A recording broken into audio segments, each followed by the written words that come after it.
This is Talking Drupal, a weekly chat about web design and development from a group of people with one thing in common. We love Drupal. This is episode 430, live at New England Drupal Camp. This episode of Talking Drupal is sponsored by Hero Devs. On today's show, we share interviews we conducted with sponsors, speakers, and attendees at New England Drupal Camp in November. 17 in all. Welcome to Talking Drupal. Today, our hosts are joining me as usual, Nick Laughlin, founder of Enlightened Development. Nick, how's it going? Going great. Happy to be here. Also joining us, Martin Anderson Klutz, a senior solutions engineer at Acquia. Hey, Martin. Hey, John. Great to be here. And the founder and contributor of Talking Drupal, Stephen Cross. Welcome to the show. I'm happy to be here too. And we're all happy. We're all happy. And I'm John Picozzi, solutions architect at EPAM. Let's talk about life after Drupal 7 end of life. Since August 2023, a large topic of conversation has been around the announcement of Drupal 7's official end of life in January 2025. It's no secret that many companies, organizations, and individuals are still on Drupal 7 and have yet to migrate. I think we can all agree that migration, while beneficial, is not always feasible in certain situations, and this is where Hero Devs comes in. Hero Devs has partnered with core team maintainers of Drupal 7 to build and maintain their Drupal 7 never-ending support product, ensuring the same quality of support you have come to expect over the years. Drupal 7 never-ending support, or NES, allows for an effortless transition around 5 minutes, I'm told, to switch over, allowing your site to remain secure, compliant, and compatible after Drupal 7 goes end of life. This allows you to migrate on your own time or not at all. Hero Devs promises to keep D7 alive and well, even offering support for the current top 100 Drupal 7 modules. If you'd like to know more about Drupal 7 never-ending support, visit herodevs.com. That's HERODEVS.com. Okay, let's move into our primary topic. So Talking Drupal had a recording set up at the New England Drupal Camp in November. And we had some interviews with a bunch of very interesting different people from that camp, sponsors, speakers, attendees, and we are bringing those to you here now. Yeah, no, it was great to talk to the people I spoke to. I tried to talk a little bit about things that are coming up in Drupal and a little bit about AI. So looking forward to hearing everybody else's interviews. Because obviously I only heard the ones that I hosted. Yes, so we reached out to anyone attending NEDCamp and said, "Hey, are you interested in being on the show?" We filled it up pretty quickly. Had 17 slots available and filled 17 slots pretty quickly, and we divided those interviews up among the four of us. So it was great for us to reach out to the community and just give them a few minutes to talk about things they were interested in and things that we wanted to know from them. So it was fun. Martin, was that your first time in Providence, Rhode Island? That was definitely my first time anywhere in the state of Rhode Island. So it was a great time. Managed to experience some hot wieners for the first time, which is sort of a local specialty. So that was really good. And it was a really good time. And this is the first time the four of us ever saw each other in person. So Martin is as charming and as nice as he appears on these videos each week. It was nice to spend a little extra time with him. Martin and Jacob Brock. Jacob, sorry. Please edit that out. You're Martin editing. And Jacob. I'm editing, right. Martin and Jacob had said, what is, like, if I come to Rhode Island, what is the food I can get here that I can't get anywhere else? And unfortunately, it's a hot wiener. I mean, we couldn't offer much more than that. So we went for hot wieners on Saturday and coffee milk. So he got to experience those two things at that hour of night, I guess I would add, right? Because it was, it was probably around 8 o'clock, 9 o'clock time frame. And obviously Rhode Island's also known for calamari and quahogs too, but sometimes those don't hit the right buttons at that hour of the day. Not like hot wieners and coffee milk. Yeah, I didn't think of quahogs, but you can get calamari kind of in lots of other places. I remember that there was a big like Rhode Island tourism. Their big sales pitch was like calamari at one point. And I'm you don't want a hot wiener to be your big sales pitch for the state. Hey, listen, whatever sells, right? So Martin, did you like them? Yeah, they were really good. Yeah, I think I told you at the time, it reminded me a little bit of when I was growing up in Montreal. They have sort of a distinct style of a hot dog there too. A little different. They actually toast the bun there and some different things, but different from what you'd get in sort of your standard kind of ballpark thing. So it was really good. Also, I'm sure they don't put them up a hairy guy's arm and season them right on the that adds a little bit of flair too. Yeah, Rhode Island tourism might leave that part out as well, but I can guarantee anybody that's not been to the state of Rhode Island now is seriously questioning a choice to visit. Come to Rhode Island for the hot wieners on a hairy guy's arm. So moving right along, I found NEDCamp to be fun, informative, and it was the 10th year of the camp, so always excited to kind of bring people together and talk about interesting ideas. Interested to hear what you guys thought of NEDCamp.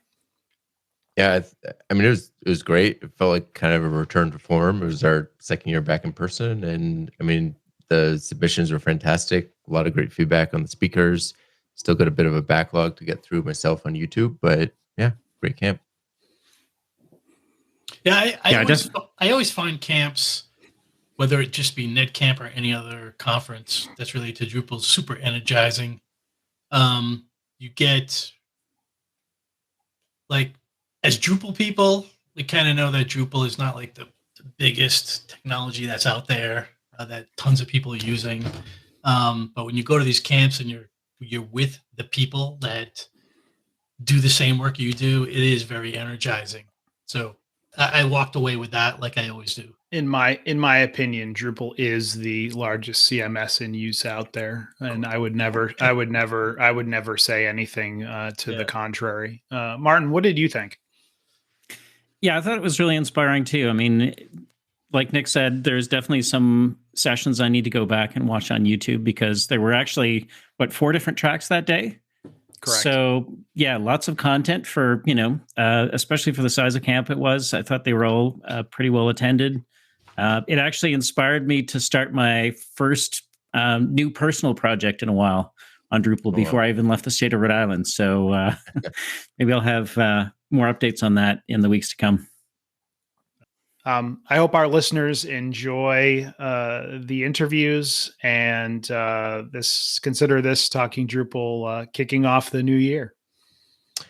Hey, I'm here with Mike Miles with MIT Sloan to talk about all things Drupal. Yeah.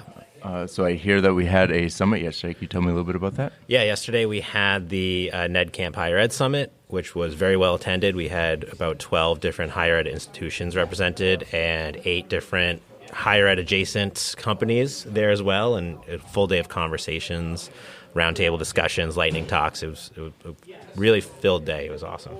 Oh, that sounds great. I kind of wish I came. A lot of planning. What do you think was the biggest topic of discussion? What were they concerned about? What are they worried about? What are they thinking about? So what was interesting was prepping for it. When people signed up, we sent out survey questions about what you wanted to talk about. So the day was catered by the people who attended. And so all the roundtable discussions were their top 6 topics. So there was web governance, team management, design systems, CI/CD, Okay. development processes, and one other, I forget. And then we had an open discussion as well. So that's where I think it really worked, because everyone knew what to expect. It's what they wanted to talk about, so they were very actively engaged in it. And any new learnings come out of it? Anything that, because whenever you come to a conference, you always want to have some kind of takeaway. Do you think everybody had a takeaway that would be helpful for their team, or do you think it was more just knowledge sharing and confirmation? Well, I think that there was a lot of confirmation where it's like sharing war stories, right? Yeah. Because they work similar. But from that, people talked about, like, I'm dealing with this current challenge. I don't know how to get our site to have accessibility testing. And then someone else at that table would be like, oh, we've been using such and such to do that. So I saw a lot of people taking down notes about something they've learned from another individual. And I think that's where the value comes, just like in Drupal, right? You learn from the community.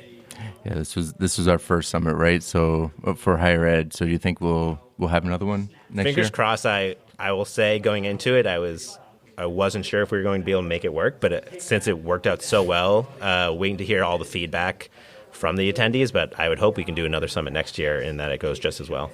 Awesome. Okay, shifting gears a little bit. Something that we've been talking a lot about in the Drupal community, and I think you're interested in a little bit yourself, is AI and the impact. And I people know that I'm a web developer. People are asking me about AI all the time. What are your thoughts? What do you think? Where are we going as a community with AI? So at the conference today, I am giving a talk about it, about how to use AI as a development tool, but it's a very murky area. There's things to think about. I think there's going to be a place for it, in that as a developer, you should really learn about like prompt engineering and how to ask AI, especially generative AI questions, because since they're all built on patterns, consuming all of like the wealth of internet information out there about how to write code and programming, you can ask these AI tools suggestions for how to solve a coding problem, and it can give you, I think of it like Stack Overflow 3.0. Okay. Right. So I wouldn't copy any code that an AI tool gives me, but I would use it to start thinking through solutions instead of spending a whole day myself trying to figure out what to do. Can you give an example? Because it kind of sounds like it's early Google too, where you had to like know how to structure the question in Google to get the answer. Whereas Google nowadays, you can add more generic questions and it'll give you what you want. Is it similar to that with AI and getting a good solution back? In my experience, it is, because I think of generative AI tools as word calculators. So it's like if you tell it 2 + 2, it's not going to tell you the answer to 2 + 3, right? So you have to know what you're asking. And I think from a development standpoint, that's really helpful, because you as a developer have to learn how to communicate your technical needs in a human, almost a human understandable way, straightforward way to get the response you want. So that's where learning how to play with it. An example is me and a coworker a couple of weeks ago, we were working on a solution where we had to stream an MP3 on a node, like from clicking a button, without having someone go off and download the MP3. And so we went to open a generative AI tool called Phind.com, Phind.com, which is like ChatGPT for developers. And we asked it, hey, I'm working in Drupal 9, and I need to be able to stream a remote MP3 file without taking someone to the MP3 file. And it gave us suggestions like, oh, here's like the HTML5 audio tag you can use. And if you leave out the controls, it won't show up. It'll be invisible. And then you can trigger it with a JavaScript. So it gave us the starting point instead of having spent a few hours like doing the research. And what I like about that tool is it actually tells you the resources it got its information from. So you can know like, oh, this was from the Drupal.org documentation, or this was from Stack Overflow. So you can do further research. So I think as we wrap up this short segment, so there's also a lot of fear, I think, around AI, especially from developers. You know, a lot of developers are afraid, they're going to lose their job to AI. Do you have anything to say to that? I understand that fear. I say from a development standpoint, it's not as much of a worry, because what the AI tools are great at is coming up with low-level solutions. Like, they can't understand the context of what your project needs. So they can't do that high-level thinking that as a developer, when your boss or your stakeholder says, we need this feature for this reason, you understand the value. But AI tool is not going to be able to understand that. It can give you the code, but you know why you need it. And people, you work with clients, they may ask for something, but that's not what they mean. And the AI tool will give them exactly what they asked for, which they won't be happy with. So there's still a place for developers to do the high-level thinking and then use these tools to come up with like the grunt work. I honestly think that that's going to be the bigger issue that we're going to run into as developers, is that as tools come out that are more user-friendly, people will think that they can build what an architect can build because they'll get something, but they won't realize that they're asking the wrong thing. Right. So I think there's going to be a period of re-education that, hey, we provide value. Here's how we use that tool to make us more efficient. And I think it's going to make the lower end of the field drop out even more than Squarespace has, right? Yeah. But it's definitely going to change things, but that's what development's all about. It's all about adapting to change and new tools and technologies and how to work. Well, I'm definitely looking forward to your talk today. So it should be up on YouTube by the time people get this episode. So if they want to see it, they can check it out on the NEDCamp YouTube. Please do. Thank you for joining us today. Thanks for having me, Nick. Hello, everybody. I'm here with Nick Silverman with Mythic Digital, sponsoring this camp. So thank you for sponsoring. Thanks for having me today, Nick. And I'd like to start with, you're kind of new to the Drupal community. Can you tell me what your impressions are so far? Sure. This is my second Drupal event. I was at Design for Drupal in Salem a few months ago, and I really love what I've seen so far. Awesome. Yeah, everyone is really welcoming and very willing to share what they know, tips, tricks, contacts. There's a heavy focus on education and collaboration. Yeah, absolutely. Which I really, really love and appreciate. It's easy for a new person, I feel like, to kind of get their foot in the door, because while obviously Drupal is a whole world unto itself, there's a lot to learn, for sure. No one makes you feel like it's unlearnable. Yeah, absolutely. I mean, there's a steep learning curve, but everybody's trying to help each other up. So, you as I mentioned, you said you're new to the community. Can you tell us a little bit about yourself? What is it that you do? Sure. So I am a communications specialist for Mythic Digital, as you mentioned. I work on all the inbound marketing efforts for Mythic Digital. So writing blog content, website copy, also doing some client work. I was doing some project management as well, kind of as a junior project manager. But my focus is on growing Mythic itself. Okay. And trying to reach a greater audience. We're actually launching our own podcast in about a month or two, if I can plug it. Martech Moments. Keep your eyes out. Okay, awesome. And this will be coming out in January, so feel free to send us a link to that. In the meantime, so one of the questions that I have then is, I'm a developer, I'm a backend developer. I'm always curious about other people that are working in the sphere around me. Is there anything that I can do to make your job easier when you're trying to communicate about, the company or product in Drupal? Yeah. I'm very lucky in my role at Mythic, because the developers, at least who I've worked with so far, have been really good at explaining technical things in, more or less layman's terms. Obviously, you need to have a baseline understanding of the world in which we operate.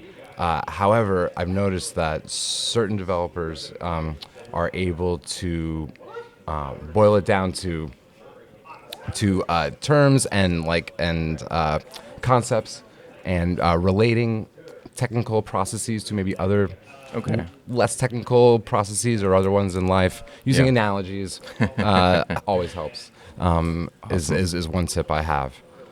Awesome. So I have another question, and I think I'll continue this thread from the previous interview that I just did with Mike, and there was a question about AI, because AI is going to be very disruptive for the development world, but I think that's a little bit in the future.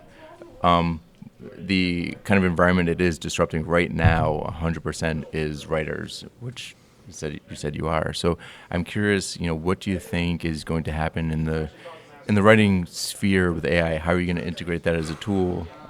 What are people saying about that? Oh, that is the $1 million question, Nick, for sure. As someone who had a writing background for years before AI, it is definitely a bit unsettling. However, I'm of the opinion that the writing jobs and roles that will be lost will, at first at least, be the ones at the kind of lowest end of the spectrum, the easiest stuff to pump out, the most kind of everyday material. But but it forces the rest of us who want to stick around in the job to up our game. Absolutely. And if we're going to up our game, we have to use the newest tools and best tools at our disposal. Okay. Right. One of which being generative AI, and other strategies around it. So I don't know. I see it more as a boost than anything. Okay. It's definitely a bit scary. We don't know what the future is going to hold for the job market, but I use it a lot every day. I love using it. Awesome. It's a constant environment of learning. I think that's going to be the biggest differentiator in the beginning. Like you said, a lot of the, I think the biggest differentiator is going to be that people that use it are going to outcompete the people that don't use it as a tool, which is true of most things. Like people that, when IDEs came out for developers, people that didn't use IDEs and just used Notepad because it's what they knew, they eventually just got outcompeted because the IDE provides tools that make you more efficient. And I think it's the same with AI. As we close out, I have one final question for you, and then just one general question after that. So my final question for you is, one of the things I find most impressive about writers is, this isn't all the time, but sometimes you kind of have a blue sky. You have to write something, and you don't really have a topic. What's your process for coming up with a starting point? Well, to relate it back to what we were just talking about, generative AI is great for that. Okay. You can use it not just to write, but to generate ideas, outlines, ways of thinking about things you might not have thought of before. That being said, there's other ways that I like to use. Paying close attention to news and updates. Okay. Talking to a lot of people in the industry. Listening to podcasts, to be honest, is a great way to just get the wheels turning. Awesome. And just trying to always have a place to write down or audio record ideas that come to you in the moment. I mean, that's like a classic writer's trick, but it really works. I've never heard it, so it's helpful. Yeah, you never know when inspiration is going to spark, so unless you got a robot brain, you got to get it down somehow. At least I do. So last question. Anything else you'd like to share from Mythic Digital for our listeners? Well, I'd just like to say a little bit more about MarTech Moments. Sure. We are hoping to interview a lot of interesting and insightful folks in the marketing technology space to try to provide... That's what MarTech is for. I was wondering. Yes. I was going to... suss that out a bit for you and your listeners. Yep. Marketing technology, MarTech. It's the fancy word for building technology that serves marketers and people other in that realm. So the podcast will hopefully be very educational and helpful for those who are new to the industry or those who are already in it and want to up their skills and their knowledge set. Awesome. Well, thank you for joining us for these last few minutes, and looking forward to seeing you around the conference. Yeah, thanks for having me, Nick. Have a good day. All right, so I'm joined here this morning by Matt O'Brien, president of oomph Inc. Now, oomph has been very generous in sponsoring this NEDCamp for its entire 10-year history, so thanks very much for that, Matt. Yeah, it's a pleasure. So in addition to oomph really being a name that probably listeners of this podcast have heard quite a bit, really over its entire lifespan, I personally associate oomph with the Composer Installer's Extender plugin. Is there anything exciting that the oomph team is currently working on you could tell us about? Yeah, I mean, we've got a couple of projects that the team is working on right now, and I don't want to divulge because I believe you all are going to be talking to Philip Frilling a little bit later, and he's probably going to want to talk a little bit about some of the projects that he's working on. But no, I mean, for us, we're doing a lot of work lately with the layout paragraphs and trying to kind of make sure that we have a more repeatable process for some of our projects and the different clients that we're working with. But I mean, that's about it. Nothing super special that I can talk about at the moment. Sure. Are there any trends in the community that your team is sort of keeping a close eye on as far as just developments in general with either Drupal or web development? Well, I mean, certainly artificial intelligence, right? Generative AI is something that we're definitely keeping an eye on.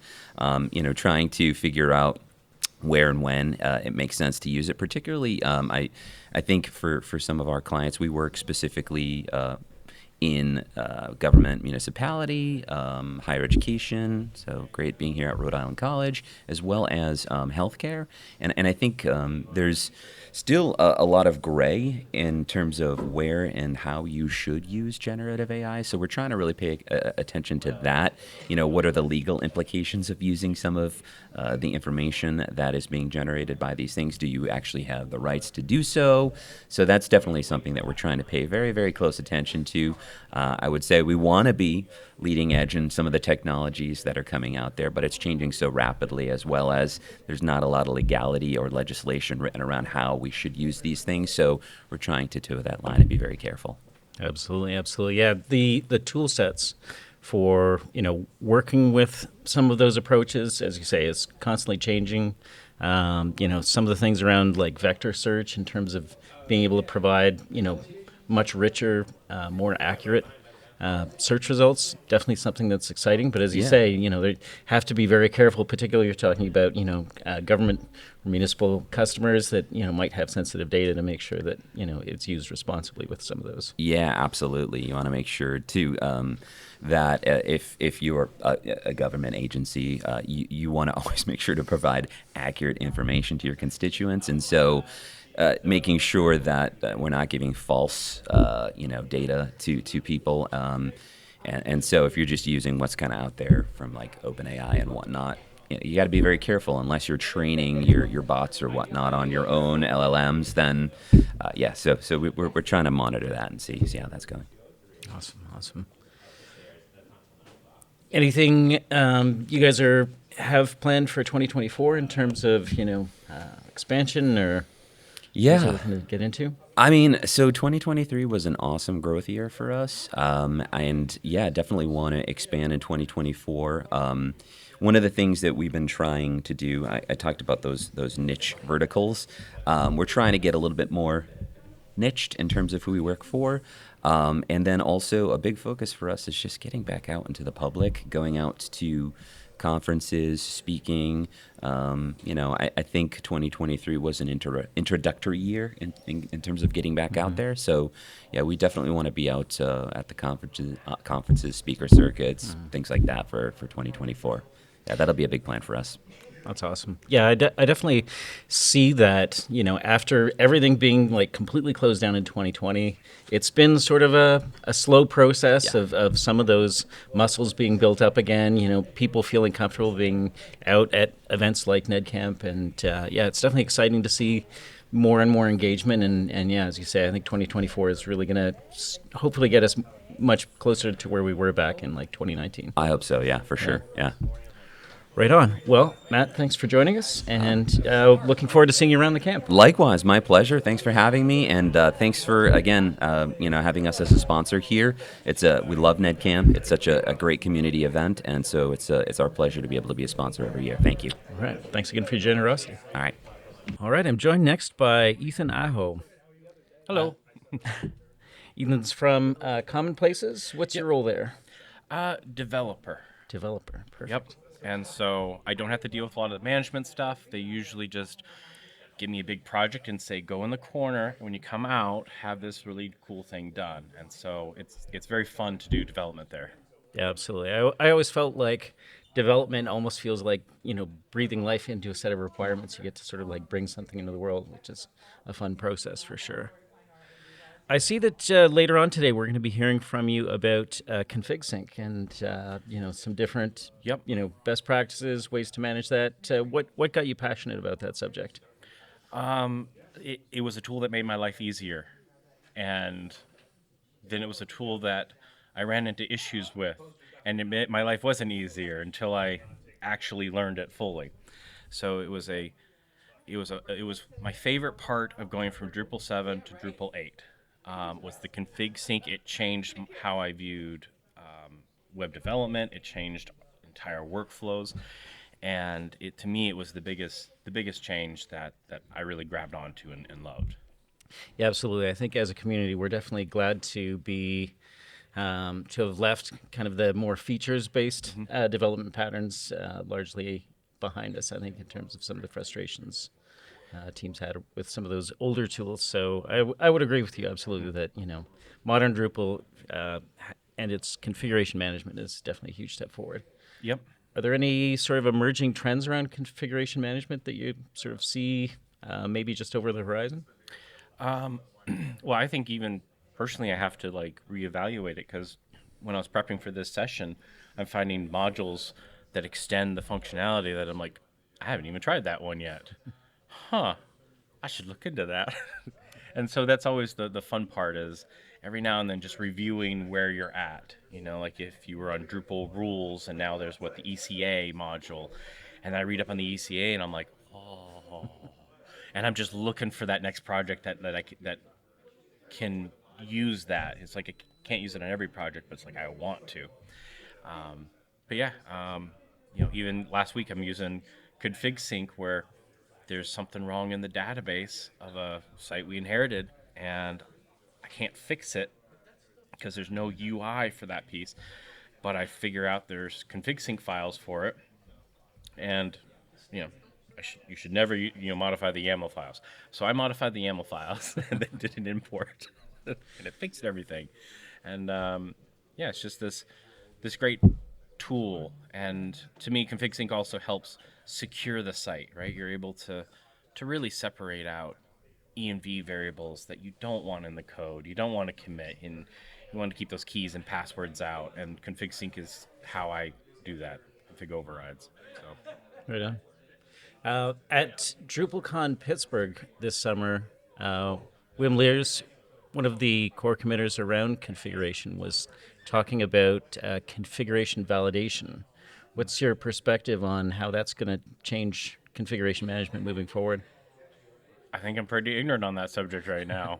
I know that going from like Drupal 9 to Drupal 10, there was definitely like some changes when they're like, oh, you got to upgrade this config format to this format. But they were all fairly basic, minor things. We were able to, here's a script on Drupal.org you can use to manually do, just to run that. But I can't say that I'm familiar with that aspect of how it's changing. Fair enough. I'm speaking on it today. All right, Ethan. Well, listen, really appreciate getting a chance to speak with you and really looking forward to your session later today. All right. Thank you, Martin. See you. All right, and now I'm joined by Mike Anello of Drupal Easy. I'm sure listeners of our podcast will be well familiar with Mike. Also known for, in addition to the things he does for the community, both as a trainer for Drupal Easy as well as the host of the Drupal Easy podcast. Welcome, Mike. So how many times have we actually met each other or hung out? It's quite a few at this point, right? That's true. Yeah, even just this year. Yeah. Yet now, when you just introduced me, I caught you glancing down at my name badge. Like, let me just make sure I know who I'm talking to. So we're not starting on the best foot. I'm a little insulted, Martin. Well, that's fair, but it's good to have a little tension, I think, in the midst of the conversations. Well, thank you for having me back. Nice. Appreciate it. So, Mike, I know that you, I think was it around this time last year, revived the Drupal Easy podcast. You've had a couple of seasons now. Is there anything you can tease for us about what's going to be in the upcoming season? Yeah, well, we just wrapped up our summer semester of our long-form training classes. So we generally record and release new seasons in between semesters. So I was literally just thinking yesterday and jotting down some notes about what this upcoming season is going to include. And I try to have themes, so we normally do 6 episodes a season, and they're all kind of related in some way. And to be honest, I've got 2, I think, pretty good ideas, and I'm not sure which one I'm going to go with yet. Okay. So that's as much of a tease as I can give you. All right, that's fair. Otherwise, I risk saying something that doesn't come to fruition, and nobody likes that. That's fair. That's fair. Yeah. But we do have more episodes coming. Fair enough. Fair enough.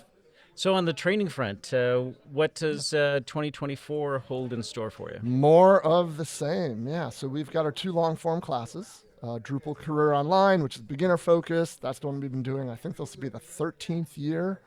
of it. That semester will begin, I want to say Valentine's Day, or maybe it started sometime mid-February. And that's for 12 weeks, 2 half days a week, plus office hours. And, that's kind of, if you are a Drupal hobbyist or you do it for your job and you're kind of thrown into it and you kind of know it, but you're not sure if you know it, or even if you know a little bit of Drupal and you want to take a bigger role, this is really the class to come to for like good, strong, foundational level knowledge of Drupal across everything from developer workflow to information architecture to site building to we get into module development a little bit, get into a little bit of theme development, and just try to establish good habits and best practices at with a very strong foundation. And then our intermediate class, we call it professional module development. That's the one that I literally just finished teaching a couple days ago, the summer semester. That will start January 30th. Again, 2 half days a week. That goes for 15 weeks. And we go deep into Drupal module development with an emphasis on code quality. So we do a lot of PHP-CS, a lot of PHP Stan. We're writing PHP unit tests throughout the whole thing. We dive into a lot of the Drupal APIs. We're working on one, I shouldn't say one big module. It's a couple of related modules that we're building throughout the class. So it's a very cohesive curriculum. And quite honestly, it's a blast to teach. I think the students get a lot out of it because we're learning. I'm constantly learning new things as I teach that class, as students ask really freaking good questions that allow us to kind of, take little side roads into areas that I may not have thought of before. So we've always gotten really good reviews from both classes. And they're both coming back in early 2024. Or early this year, depending on when this podcast is released. I have no idea. So. No, that sounds great. I mean, I honestly wish when I had started down the road of learning module development that I could have had a resource like that. It would have saved both of us, probably literally years of our time. Right. Right. Absolutely. Yeah, because I know, one of the things we do in professional module development is, we do a lot of dependency injection. We build our own custom service class and we build our own plugin type, but all that stuff. To do it right, to do it the best practice way, the way we should be doing it, I'll use air quotes there, it's really you need to be injecting dependencies properly. And I don't know about you, but when Drupal 8, was being developed and came out, that was a big sticking point for me because it was, okay, I kind of understand it, but I can just do, /Drupal : service and, who cares about dependency injection? This works. And so one of the things I really pride myself on is before I teach anything, I kind of make the case for why we care about this, or why this matters, why this is important. Why should we do dependency injection the right way when we have this other shortcut method that we can use? So it's that type of stuff that took me years to learn on my own, and I'm hoping to convey that in less than 15 weeks to students. And so far, I think we're doing a pretty good job based on the feedback that we get.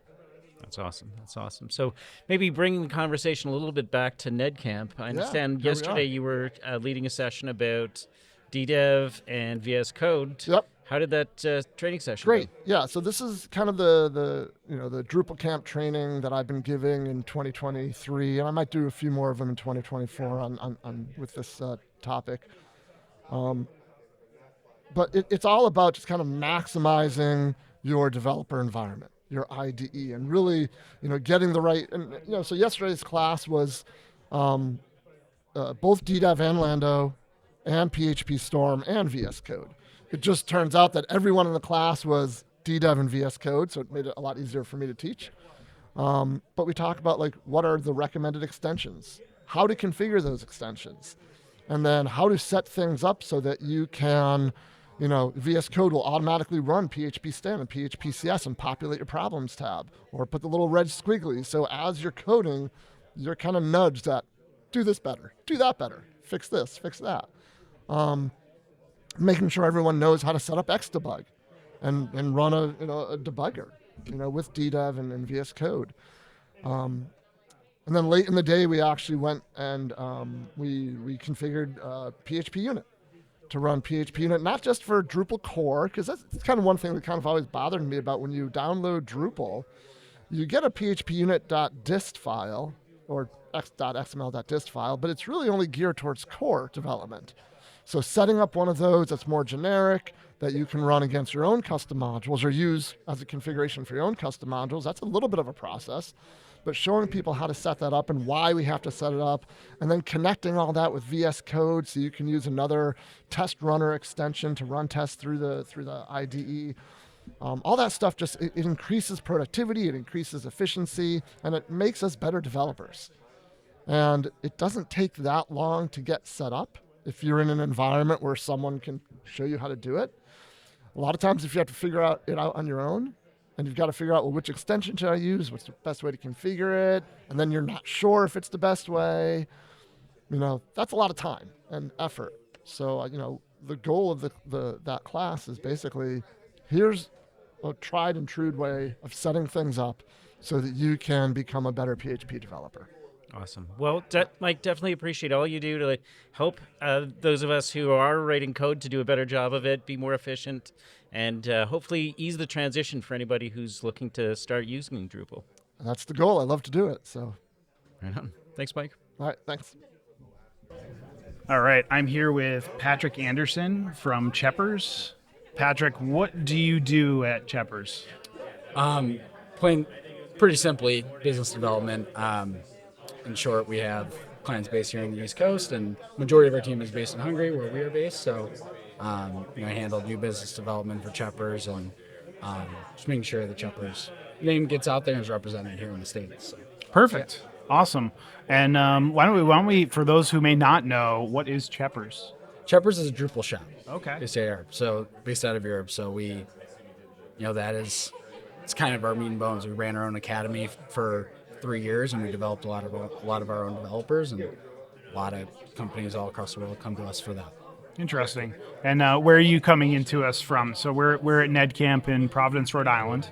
Where are you coming in from? From the Twin Cities. The Twin Cities. Okay. So you guys have a Drupal camp out there, right? Yes. So okay. We were one of the sponsors in September. It was awesome. Great. My first Drupal event was DrupalCon in June. It was great. Second event, and getting to know the Drupal community in the Twin Cities, which has a very large Drupal community as well. So. Awesome. So being at DrupalCon and then coming to camps probably feel a little smaller, a little bit more maybe comfortable because of the the intimacy, the smallness of them, right? Yes, I would say it's great being in the community. I think getting to know the people just at the camps and Drupal, even at DrupalCon, such a big event, really got to know a few people that I've had now relationships for the last couple of months. And, any event I've been at in the Drupal community since I kind of came into this in April, came into the position in April, it's been great. So being able to get to know people, whether in a large setting or a small setting. So. Awesome. And what interests you right now in Drupal or in tech, and what are you focusing your energy on? In Drupal, it's talk about imposter syndrome a lot. I've been more kind of trying to immerse myself in the community and just learn from other people, and I'm not technical based, so I don't try to pretend to be that, and I like to learn from people that I know are the experts in it. So sure. But in terms of tech, I think AI is all the rage, and I think what I'm more interested in that part is how do we curtail it so that it doesn't interfere with people's jobs and livelihoods. And I think lawmakers are developing laws around that or coming soon. But it's interesting, and looking out 10 years, what does that mean? So I think you hit on something interesting to me. So I did a talk a couple of years ago at DrupalCon about non-code contributions, and I'd be interested to hear how you feel as a non-technical person, right? Like how you feel like the Drupal community is suited towards the non-tech folks. Do you feel like it's been welcoming you with open arms? Do you feel like a little apprehensive about it? I feel like it's been welcoming with complete open arms. Like I said, everyone that I've gotten to know has been grateful, nice. I feel like empathy is a huge part of this community, which is not big in a lot of like, I would even say, it's saying tech, it's, you could work for a startup and that's like fast paced, go, and you can kind of forget about the empathy part, Yeah. Right? So I feel like that's been huge, is like just getting to know people and like how empathetic they are in the community. So, I feel like I'm slowly developing like that part of how can I contribute to the community in a non-technical sense. So I understand you decided to start a podcast. Yes, I podcast slash show. So it's living in just a Google Meet right now. Okay. We've just done it via invites. I do it with my fellow co-host Jared Seitz, who works for Acrocommerce in Canada.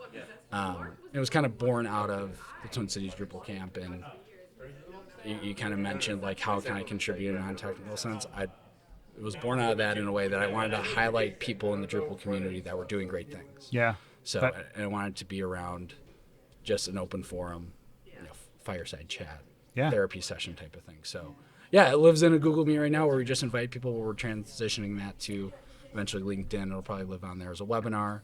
And we do have the LinkedIn page now, Drupal Pupils, that you guys can follow. Okay, so lightning round.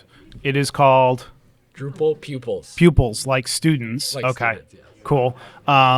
Where can people contact you if they want to be on the show or they want to learn more about it? So you can follow the LinkedIn page. Okay. We also have a YouTube channel as well. Okay. That's slowly developing, I would say. And then you can email me, patrick.anderson@chepers.com. Awesome. But eventually, I think for the December show, or at least January, it will live fully on LinkedIn. So, All right. Yeah. Cool. Well, good luck with that. Yeah. And it's always good to have another source of Drupal information, another avenue for people to learn from. So, welcome to the podcasting crew, and like I said, good luck. Awesome. Yeah. Awesome. So when you're not working in Drupal, working at Chepers, what are you doing? I'm coaching sports. So Okay. I coach I'm a JV coach for a high school team in Minnesota. Awesome. Sports have been a part of my life since I was little, and I want to give back in that sense too. And So JV baseball. Let's see. What's your favorite position? I played outfield when I just coming up through. Yeah. When I was little, high school, all that. But I like to teach different parts of the game. I especially like to teach hitting. Yeah. I think with sports, I've gravitated towards specialized, teaching certain aspects of sports. So yeah, I think I like just giving back and like teaching kids, hey, this is like, you could be great at this part. This is how you can do it. Yep. Yeah, absolutely. So I also coach baseball, not at the high school level, but it's very rewarding. Like when you see the kid get it and like, oh, if I do it this way, I can make that turn quicker and I can get that out faster. You're just like, yes, okay, here we go. Or if you see that kid hit that ball for the first time or something like that. Yes. Definitely very rewarding. Well, it's been great chatting with you. Yeah. Thanks a lot. And hopefully you have a good camp. Awesome. Yeah. Thank you, John. No problem. Thanks. All right. I'm here with Brian Perry from Pantheon. Brian, can you tell our listeners what it is you do at Pantheon? Yes, I can. I hope so anyway. So I'm at Pantheon. I'm focused on our front-end sites product and specifically maintaining starter kits for decoupled sites. So Next.js and WordPress and Drupal, and we have a Gatsby WordPress starter kit and a lot of open source utilities around that. Very cool. Yeah. Very cool. So what's the most interesting thing you're working on right now? Yeah, one of the most interesting things and things that I'm most excited about is the Drupal API client, which was a project that got selected at Pittsburgh at last DrupalCon. And what we're trying to do is get together a bunch of contributors to essentially take the best of API clients that exist today to like source data from Drupal's JSON API and kind of take the best pieces of those and put a team together that can build the client that hopefully someday will be offered under the Drupal namespace on NPM. So it's a little bit clearer if a developer's new to Drupal, what they would use to get data out of it. So how does this pave the way, or does it pave the way for like using, or for Drupal having potentially a like JS framework like built in? Are those things like necessary to work, do they work interoperable, or is it? Yeah, it doesn't necessarily pave the way for that. However, we're trying to build it in such a way that it's extendable. Okay. So there are going to be a bunch of utilities and things that are just kind of generically available to another client that might extend this client or something like that, or they could be used separately. So a really simple example is we're going to have helpers for authentication methods supported by Drupal core. Okay. So rather than people having to write that themselves, Yep. They could just use that if it meets their needs. Got it. Okay, so they could pull in that authentication piece into whatever they're building, and then they don't have to kind of build their own path for exactly. them. And that could be a little piece of the puzzle that actually could support something in Drupal. Right. That's awesome. All right. So you're also involved in a lot of other stuff. You're a very busy guy. I think my name comes up on this podcast more than occasionally. It's like, I think Brian Perry's working on that. So we actually had a show a couple of weeks/months ago with Chris Weber talking about page preview. Same page preview. Page preview. And you're involved in that. Yes. Right? Yep. So are you working on other Drupal modules? Is there something else that you are spending time on? Yeah, one thing that I have kind of been messing around with on the side that I'd love to plug a little bit. Your side hustle, if you will? So many side hustles. Is the View Transitions module. So View Transitions is a new JavaScript API that is coming to browsers. And basically what it allows you to do is have transitions between pages or elements on a page that are kind of like what you would expect out of a JavaScript framework. So you click on a link, and rather than a full page refresh, things smoothly transition from one to the other. And a lot of the JavaScript frameworks are introducing support for that into their frameworks. So like Astro has a really great view transitions feature that they released. And I wanted to understand how the API worked, and was decided like, maybe actually seeing if we could bring that to Drupal would be a cool way to do it. So I ended up releasing the View Transitions module. I'd love for people to try it out and see what it does. If you install it, it basically just by default will give you a crossfade between pages on your Drupal site. Hold on a second. So are you telling me that you have developed a module to bring like slide transitions into Drupal? Yes. And it's even a little bit crazier than that because of the way the API works today. So basically there are two versions of it. One is transitioning between elements on a single page, and that's really well supported across browsers. And I think Safari is lagging on it, but they intend to support it. And then there is a modern version of it that actually allows you to do those transitions between different pages, like actual full page refreshes. And right now that's only supported in Chromium browsers, and the API might change, but the module actually supports both things. So you could turn it on for like actual full page refreshes, and it works without JavaScript in that case, but it's not broadly supported across a bunch of browsers. The single page application mode for the module, which is what is enabled by default because it's going to work for most people, it actually will turn your Drupal site into a single page application.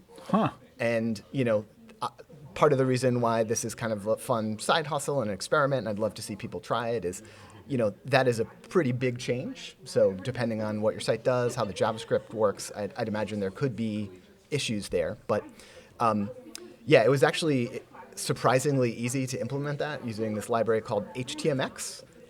But basically, it literally does turn your entire existing Drupal site, you don't have to make any changes specific to your theme or anything, into a single page application. And then when you do that, you can use View Transitions anywhere, which is pretty cool. So It's fun. Yeah, try it, turn it on, and watch things magically slide around. There you go. That sounds all right to me. I don't know. So outside of Drupal, What's going on? What are you doing? What's your latest thing? Yeah, I am, still loving my Nintendo video games. So All right. Excited about that. And Mario Wonder came out recently, and that game is excellent. Interesting. So I'm familiar with Mario Odyssey. Is it better? I don't think it's better. Okay. But Mario Wonder is a new 2D Mario game. So Odyssey is the 3D games. I probably prefer the 3D games. Yeah. But if you like those old school Mario games, there's been like a bunch under like the new Super Mario Brothers banner, and I thought those games were all pretty boring. Yeah. And this one is actually really awesome. It's probably the best, in my opinion, since Super Nintendo. So Got it. that's good. Right. And you're playing on Switch and Xbox? Yep, I have an Xbox and play some stuff on Xbox, but my daily jam is still the Switch. I've heard the new Call of Duty not so bueno. Are you? I've heard that too. Yeah, Yeah. I'm not much of a first-person shooter guy, All right. but I mostly got the Xbox for Game Pass because I'll be like hearing about a game and it's like, oh, it's just free on Game Pass. So I'm like, oh, Might as well give cool. it a go, right? Yeah, I could just try that. Oh, awesome. Well, Brian, as always, thanks so much for joining us. Yeah, thank you. All right, we're here talking with Aubrey Sambor from Lullabot. Aubrey, what do you do at Lullabot? Thanks, John. I am a lead engineer at Lullabot, and I mainly focus on front-end development. So I've been doing a lot of web component work with my current client and just helping other people out and talking about CSS whenever I can this year. So it's been a lot of fun. Awesome. So your talk at NEDCamp today was about SaaS and if it's still a thing that we need to use. And you've done this talk at a couple of camps, so I'm wondering, is SaaS still a thing? Well, as I say in my talk, it depends. It can be and it can't be, depending on what you want to do. If you're still using a lot of SaaS in your code base, keep on using it. But if you're wanting to kind of get into the more modern CSS, start looking into post-CSS plugins, start looking into some of the newer things that CSS offers so that maybe you can start getting away from using your SaaS code base. There you go. And then as far as the Drupal community goes, what's exciting you right now in Drupal? Oh man, so much. Like Drupal 10 is really exciting. I'm really happy that it's gotten a lot of traction. I know a lot of sites that have moved to Drupal 10. Apparently the NEDCamp site is Drupal 10. The fancy new NEDCamp site, which is amazing. And I'm excited about that. And Drupal in general, I'm excited about the CSS modernization initiative, where they're trying to clean up, especially Claro and Olivero. They're trying to clean up a lot of the old IE11 code that's in there, using, again, CSS custom properties, using post-CSS to add some new things to Drupal that might not have been there. And just making sure that Drupal is using the latest and greatest with what's going on in CSS, because the front end sometimes is neglected on the Drupal side. So it'd be really, really great to have modern CSS and hopefully attract a lot of the front end developers to Drupal to help out. And is the CSS cleanup, especially around IE11, because IE11 is end of life? Yeah, IE11 is end of life, and Drupal 10 dropped support for IE11, so you don't need it anymore, and so it's now time to get rid of it. This initiative started earlier, even before Drupal 10 was released, so it's good to just keep on moving forward with it to clean up and use. There's something else called CSS logical properties. Instead of doing margin left and right, you do margin block and margin inline and things like that. Just an easier way to do RTL or LTR stuff, and so it'd be nice to get all that updated in Drupal so that everything's easier and we're more modern and not having to support older browsers and having all this extra code in there that really just adds load to the page. Cool. So for the folks listening, RTL and LTR. Yeah, there you go. Yep. That's left to right and right to left, basically how your text flows on the page, which Drupal supports out of the box. So there you go. Got to think about that in your CSS. Yep. So Lullabot is an employee-owned company, and we've talked to multiple bots about this. I'm wondering though. So my wife works for an employee-owned company, and one thing we talk about all the time is, the realization by employees that employee ownership is a benefit, is a thing, and is I don't know. I want to say it's ensuring your future, but it's planning for your future at least. I'm wondering how you feel about it. What you think the benefits of employee ownership are. I mean, I love it. I actually had included that in my introductory slides in my presentations earlier in the year, and I forgot to put it in this one, saying that I work at Lullabot and I'm a co-owner at Lullabot. I really like the ownership it gives me as part of Lullabot. It really makes me want to grow the company as much as I can because I have a stake in it. Yeah. There's a sense of more of a sense of camaraderie with my coworkers and I because we all know we're building together to have this future for us at Lullabot. So I really, really like it. The nitty gritty of the ESOP, employee stock ownership plan, or ESOP. I don't know all the ins and outs of the nitty gritty and stuff, but it's like just the feeling it gives me and everybody else that I've talked to about it, and like in the sessions that I think some bots had given at DrupalCon, it just feels really good to be part of this. And Lullabot has just been really great, and I'm glad that we've done it. I know Seth did a talk at DrupalCon about it, which was super interesting. Okay, so I know that you're a knitter, right? Yep, sure am. What are you knitting right now? Anything good? I am knitting a sweater right now. Ooh, yeah, tell me more. It's a nice like thick sweater that will be nice and warm in the winter. I didn't bring it with me to NEDCamp because it was too big to fit in my overnight backpack. There you go. But yeah, and I knit socks. I'm wearing a pair of socks that I knit right now. There you That's go. all I wear in the winter. Very cool. I have a hat somewhere in my backpack that I knit that I wear. So your sweater that you're working on right now, what do we got for a color scheme with that? It is like a burgundy. Oh, it's all a right. nice red. It'll go with my hair. Yeah, there you go. Yep. So yeah, that's pretty much all I'm working on right now. And yeah. for those listeners listening to the audio, Aubrey's hair right now is green. Yeah, it's like a blue-green. Blue-green, Yep. yeah. And very, very stylish, very cool. So are you knitting just for yourself, or do you knit for gifts for people at the holidays, or just? I mainly knit for myself, but I have knit some socks and stuff for my niece and nephews. It's been a lot harder now because they get older and their feet get bigger. Man, kids grow so fast, and it's like you knit something. You gotta find something that you can knit that's like evergreen, like a hat or a headband or something. Yeah, but then I don't know if the hats I knit are cool enough for my 12-year-old niece. That's and true. Her feet are bigger than mine now, so that's always fun too to try to figure out the sizes. It's funny, my 11-year-old's creeping up on my wife. He's like probably like maybe a half inch away, and every time she's like kind of looks at him sad because she's like. Eh. My niece is definitely taller than me now too. So, and I'm 5'2". I'm very short. Those kids. Yep. They keep growing.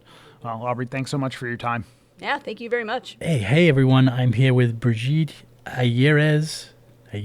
One more time. Ayerves Valderas. Okay, Brigitte Ayerves Valderas. Valderas. Okay, I'll leave it there. Okay, I did okay, didn't I? You did good. It's great to see you. You were at the summit yesterday. I saw you there. Yes. And you're a first-time speaker this year. Welcome to NEDCamp. Thank you. How about you tell us a little bit about yourself? Yes. Well, I am from the Washington, D.C. area. Grew up in Columbia. I currently am working as a federal contractor. So a lot of the work I'm doing right now is about the information architecture and the design of one of the federal agencies' websites. Mostly it's the pensions website. And let's see, I've worked in content marketing. Mostly my background has been mostly in marketing and development, marketing and developing. And I worked on Drupal websites for Fannie Mae, College Board, and most of it had to do with redesigns, a lot of it writing, but project management. And so that's that. And then prior, in another life, I was a journalist. So I was an on-air journalist and then wrote editorial news articles. Okay, so you're familiar with the microphone. I'm very familiar with the microphone, yes. So were you at GovCon? No, okay. I tried. So you're federal. You're working for the federal government. You're in Washington D.C. Yes. You're at GovCon. It was sold out, it was or no. did they sneak up on you? I was going to volunteer actually. Okay. And then the thing is, like, I went on Slack and I'm like, hey, I'm here, I can help. But I didn't go to the site and read that you need to register. and then they had that very distinct space requirement. Like they could only have so many people. They stopped at 600 and it filled up fast. Oh yeah. But I think they know. I'm like, yes, this is popular. Yeah. This is definitely it's popular. Really a great conference too. Yes. When it was at NIH, they put 1,500 people in there. Oh my goodness. It was really, it was great. Yeah. So you did tell us about your presentation today. Oh, okay. Yeah, I talked about 7 things people should know about a 508 website, just so that they can make sure that it is compliant. And this includes having descriptive headings, titles and headings, making sure you have your alternative text, and correct HTML. Basically, it boils down to having a very clear information architecture. It boils down to clean code, searchable content, as well as just having a considerate mindset. They say accessible mindset. I'm saying just be considerate. Just consider everything and everybody when you're doing this. And one of the things that I wanted to mention is the fact that the best way to kind of get people familiar with your website is to produce a video on your website, just explaining what it's about, how to navigate the site. Because if you have something like that in your about section, then it can make it a little bit easier. People know what to expect and how they should be going or moving throughout the site. That's one of the best tools. How long would you recommend a video like that be? No more than 5 minutes. Okay. Yeah, and it also depends on the type of site you have. I would say 5 to 7 minutes. In a previous workplace, we had our internal site, we had the external site and internal site, and we had an internal site with all different types of training tools and just basically what you can get from that particular site, because there's so many training tools was one of the videos that we included. But I think it would be important at any time you have a website is to let people obviously know what you're going to get out of that site and what you should be able to do and how you should be able to access certain documents. And now, would a designer argue with you that if you need a video for someone to better use your website, that it's not designed properly? They could, but it's more information, and you have more. You can do more with more information. It's better to over communicate. We've said this over many times in some of these sessions, but it's important to over communicate, and especially with people with disabilities. If you have that one extra piece of information to help them move about the website, I think that would be absolutely helpful. I'm suggesting a video. It doesn't necessarily have to be a video. It could just be a web page dedicated to explaining what the website does. But I'm thinking audio, visual, and then I'll obviously have the transcript available for people to kind of use. I just think it's helpful, especially if you have a very big, comprehensive website. Do you have any other key takeaways from your presentation? Yes. Anyone who, probably most of the people listening today didn't get to attend. So if they go back later and get a chance to see it online, hopefully that recording went okay. What is something they could expect to get out of that presentation? Sure. The one thing I would like to emphasize is that 1 in 4 people have a disability. Again, 1 in 4 people have a disability. So people are around you, and these are disabilities that you're not going to necessarily see. You can't just assume.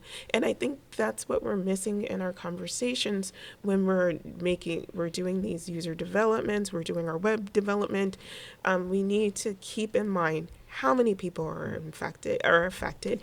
And the thing is, you never know how that can happen. And we don't want to talk about car accidents, but you never know. Right? But that's one thing I want to stress. The other thing I want to bring up is, like, when you're writing about descriptive titles and headings, think about strong verbs and key words.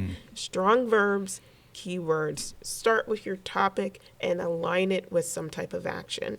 And if you have that, that can be helpful. The other thing is when you're writing your alternative text, be very descriptive, but use adjectives. Use adjectives and also express the emotion as well, because there might be some type of person's laughing. Make sure to include that. Just express what that intent was of showing that image. So those are two important things. And then lastly is accessible PDFs. PDFs are an issue for the government, and especially the government, agency that oversees the Section 508. So it starts with your source document, your WordPress document, Microsoft Word, Google Docs. Find the check accessibility button. There's a check accessibility button in Microsoft.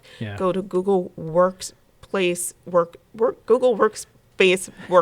It's a mouthful. But there is an add-on for Google that you can use for accessibility checks.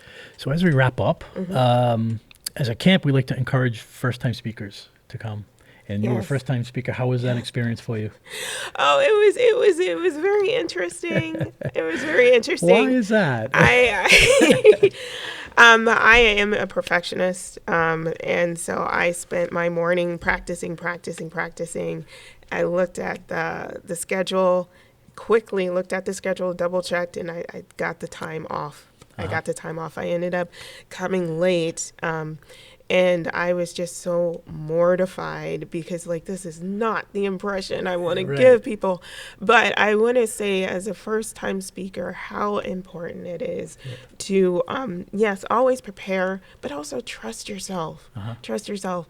And I obviously, I know this. My background, I have a master's in communications. I have an MBA. I did Drupal Academy. I know this stuff, right?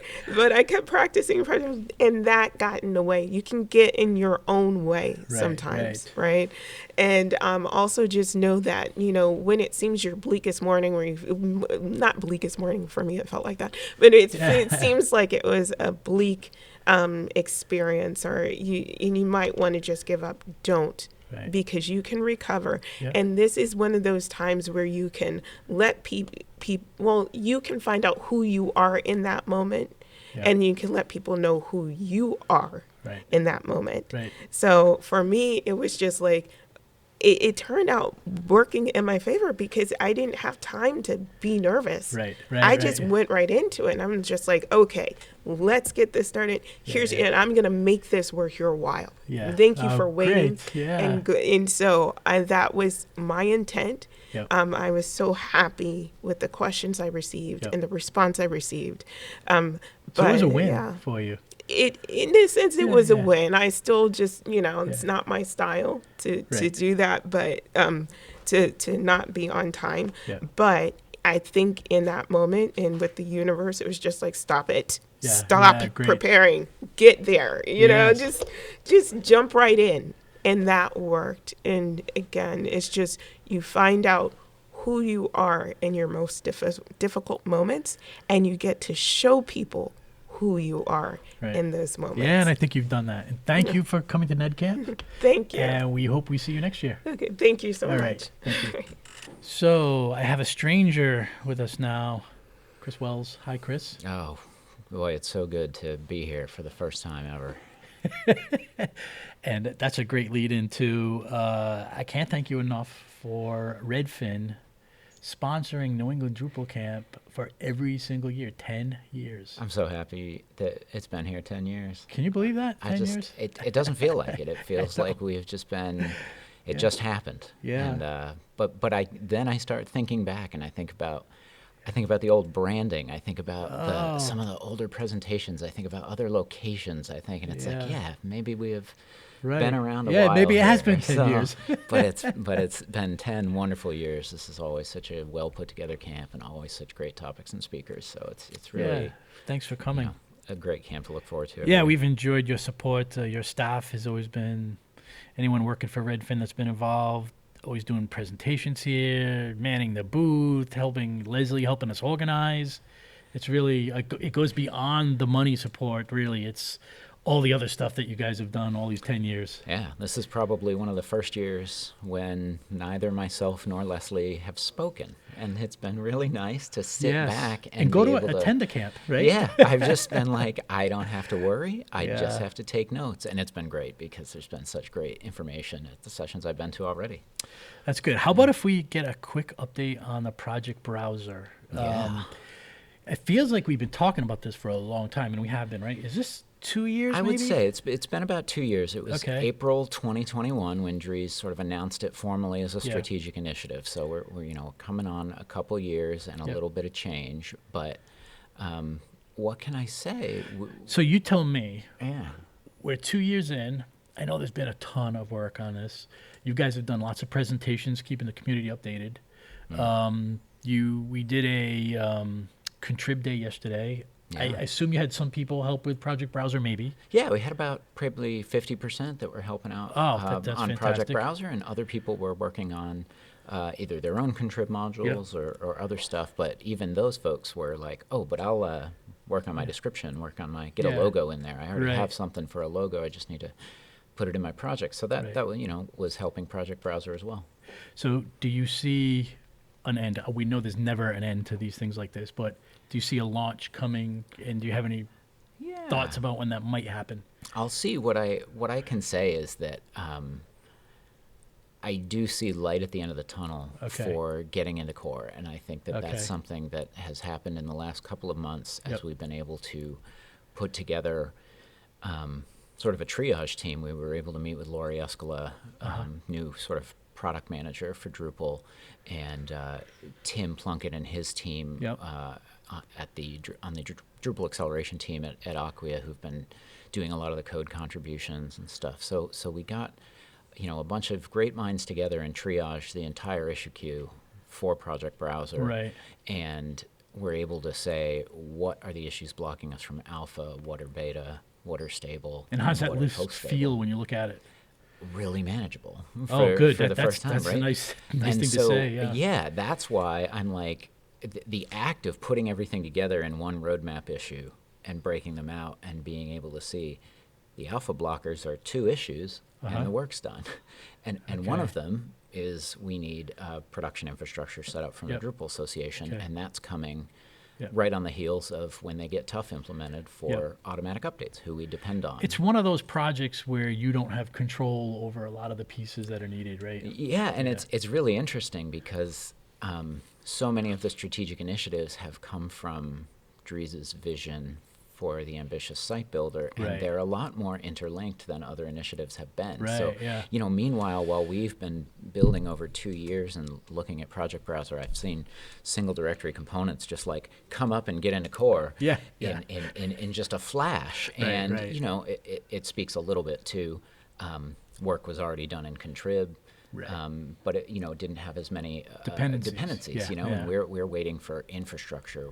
We relate directly to Drupal.org. We Right. need to call an endpoint on Drupal.org, and that's on 7, and it needs to be on 10. And so we have plans for all that, but association resources are limited, and they're working on implementing the update framework, and we need that. We need package manager from automatic updates in order to do the composer stuff that we do. So in the meantime, we look at the beta blockers, and they're really, a lot of them are related to the UI, and they all can be pretty quick wins. We need someone to review error messages for user friendliness. Right, we need right, someone right. to make a couple of CSS tweaks. There's you look at it and you're like, look at all these beta blocking issues, but I know that the level of effort on them is a little bit smaller. So, And once you get to alpha, that will get people's interest maybe more to help get the beta.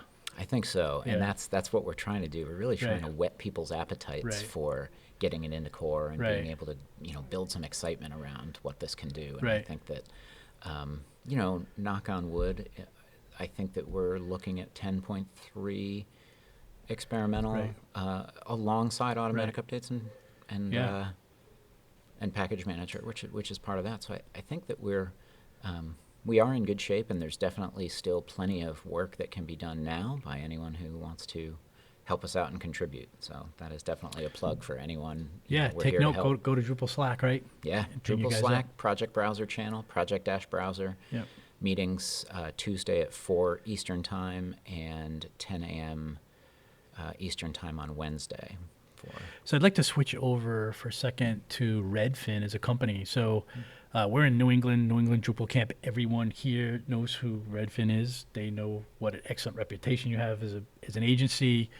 But how about our listeners go way beyond New England, right? Absolutely, yeah. Worldwide, how about if you tell everyone really what Redfin is all about, and when should Redfin be called? What's a good opportunity? Like, where do you fit and say, hey, this is a good project for Redfin? What does that look like? Yeah, that's a really good question. We've been thinking a lot about that lately as well. We've been, when we started out, Drupal was enough of a niche.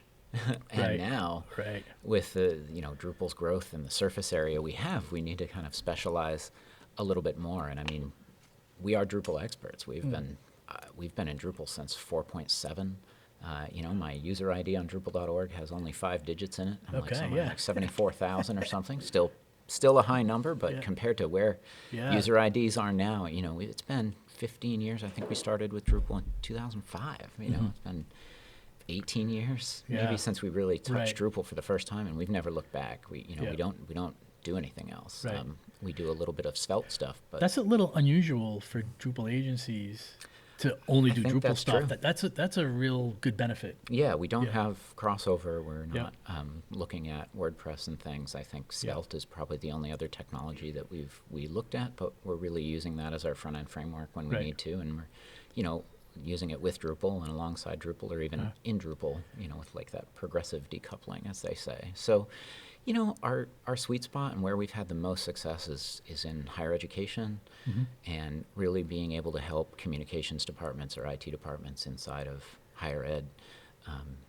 We see ourselves as an extension of your team. That works out really well. So, we do not come into a project, do the project, wipe our hands, and walk away from it. I mean, we're looking for people who are interested in working with us, long term, and who are not thinking about their website as a project that is then over with. They're thinking about it as an ongoing communications tool or application or whatever, and to keep a relationship going on with us to as Pantheon has said, kill the launch. It's launching all the time. It is, yeah.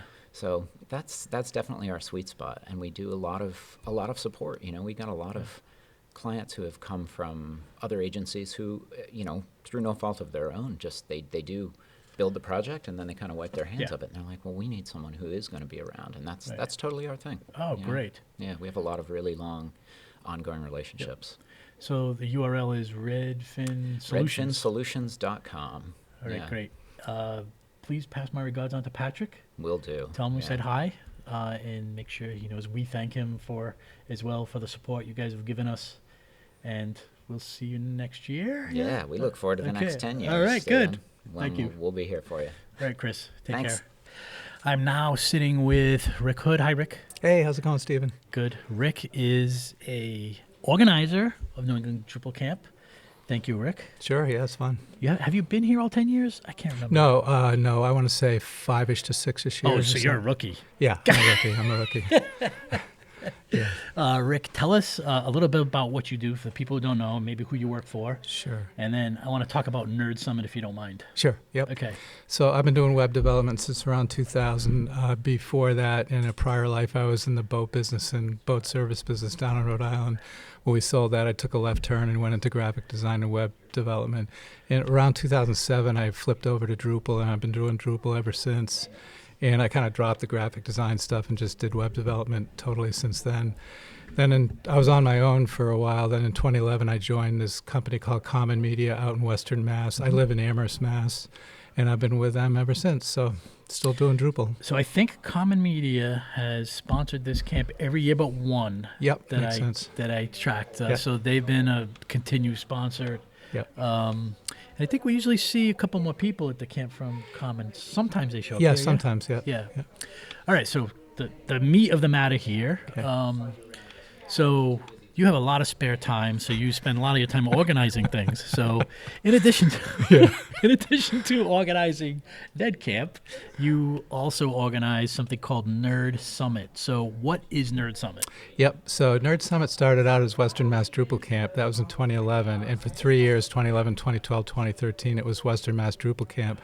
Then somewhere between 2013 and 2014, the main organizer there, Kelly Albrecht, who's Last Call Media, he thought we ought to branch out and do more than just Drupal, partly because they thought, especially for Western Mass, it was maybe too narrow a topic to just do Drupal.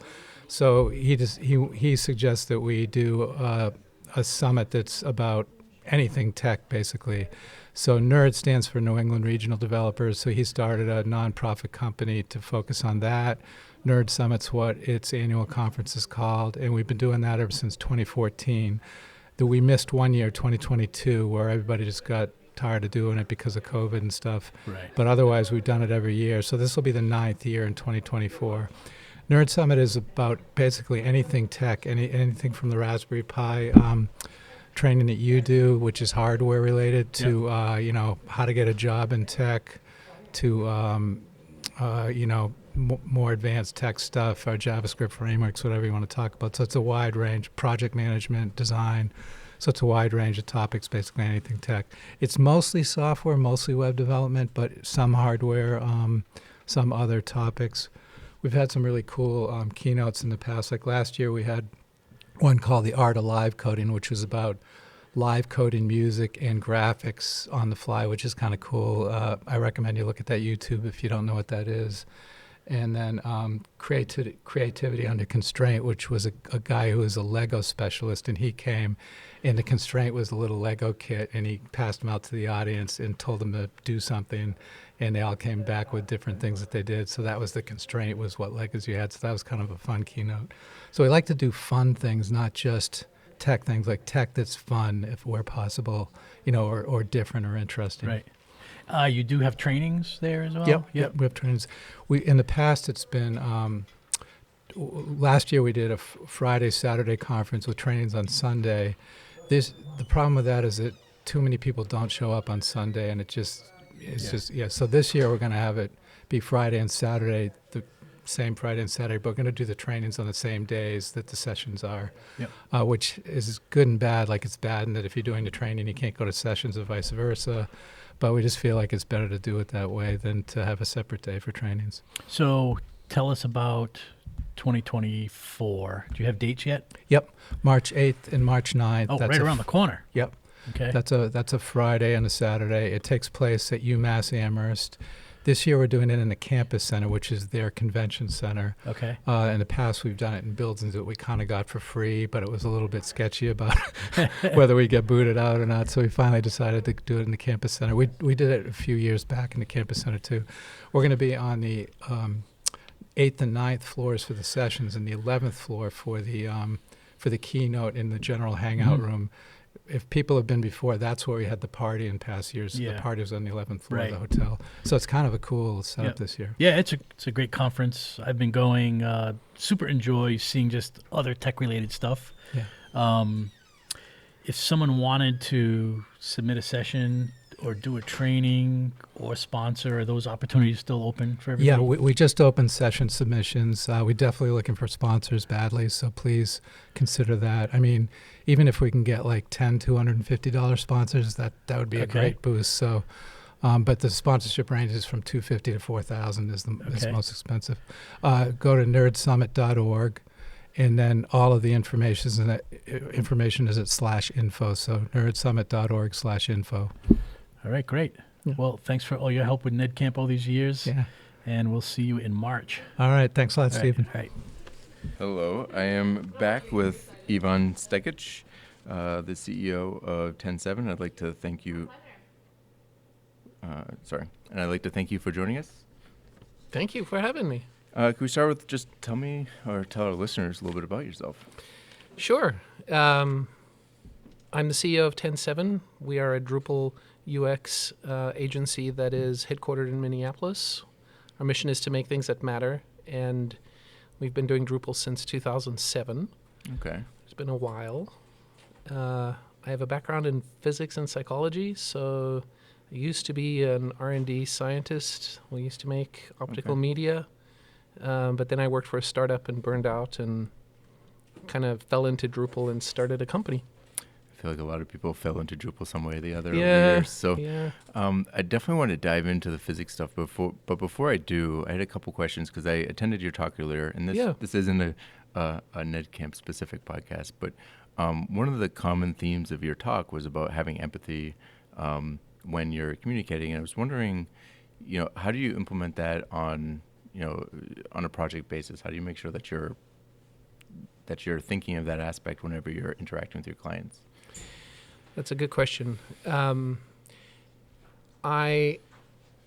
there's a lot of things that could go wrong on a project, and I think having the vision of where you want the project to end up is important. Mm-hmm. More important is to have something that glues your team together. Okay. And that thing that glues our team together is the mission that we have. And reminding people about the mission on a regular basis is kind of my job. Okay. And so setting that vision and talking about our mission to make things that matter on a regular basis and having people on the team hear that all the time, I think is what allows us to become empathetic in the work we do and to be reminded of those things on a daily basis. Okay. It's like a leaky bucket. You have to fill it, but it keeps getting emptied, and so you have to keep talking about it. Yeah, I mean, that's true. That's true about a lot of things. I remember I was watching a video the other day about happiness and how one of the most important aspects of happiness that people don't always go to is relationships, right? That the relationships that people have in their life, and the ones that are most successful make that a practice, right? It's not like you just get into that relationship and the work is done. And I'm not just talking about husband wife or boyfriend girlfriend, but in even work relationships, and you have to work on those as well and kind of think about them intentionally. And it kind of sounds similar to that when you're thinking about the mission of at the company. And you also have to model that behavior for other people to see. I talked about that in the session as well. I think it's one thing to talk about your mission and your happiness and your relationships. It's another to actually practice it and to do it and to show it off. Yeah, and I think that's true with clients too, because I think in the Drupal world there's a fair amount of companies that operate that way, but in the tech world probably not. Probably not. I agree with that.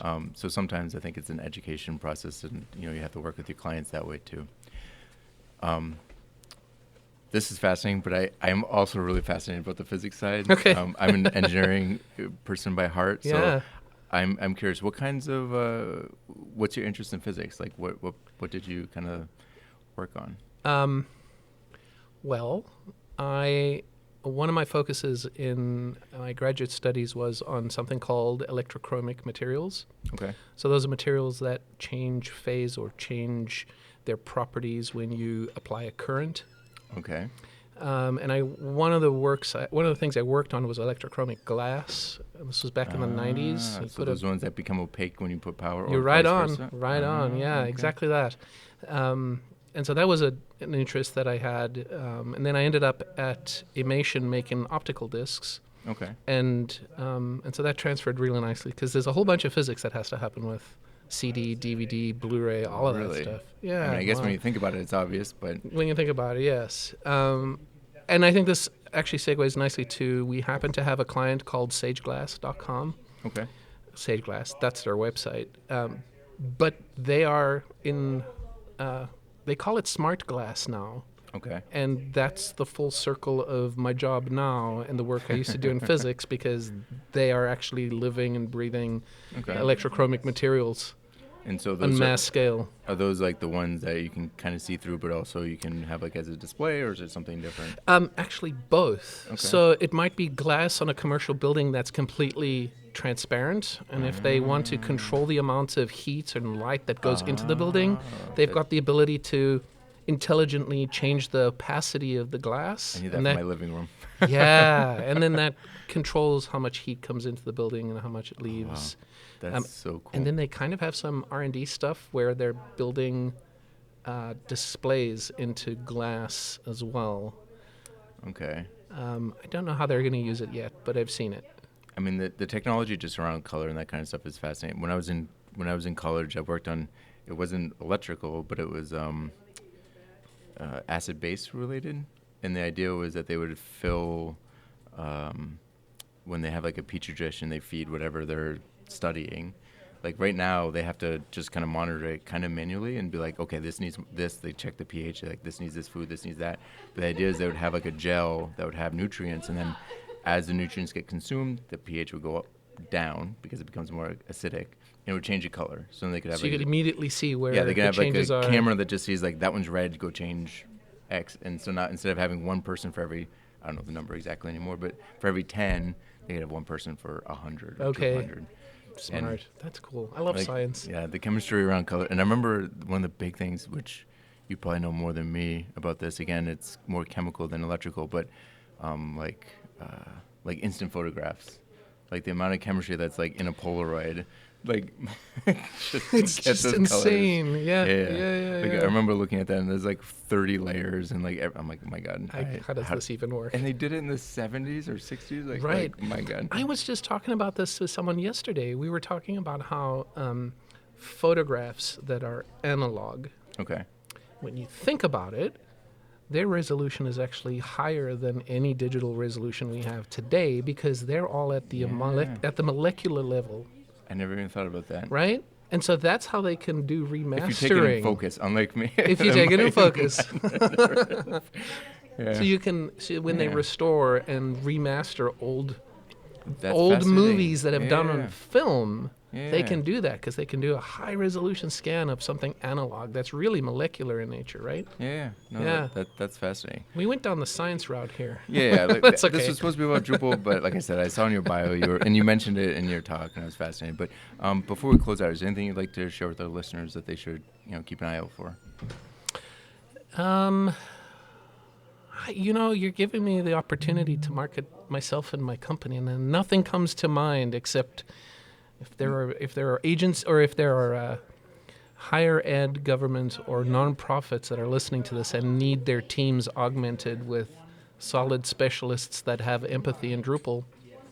Give us a chance and give us a look at our website and reach out. And what is the website? Where can they find you? 107.com. TEN7.com. Awesome. Thank you so much. Okay. Hello, everybody. I'm back with Philip Frilling. Can you tell our listeners a little bit about yourself? Sure. Yeah, my name is Philip Frilling. I'm the lead backend engineer at oomph Inc. Been working with Drupal since 2007. I think I installed Drupal 5.4 the first time. Oh, wow. Yes, it's been a while. Yeah. And we'd like to thank you and oomph for sponsoring this camp as well. Yeah, thank you. I think actually I started right around 2008, so it would have been a little bit later in Drupal 5, but it was Drupal 5 as well for me. Yeah. And I stayed on that far too long because I was afraid to update to 6.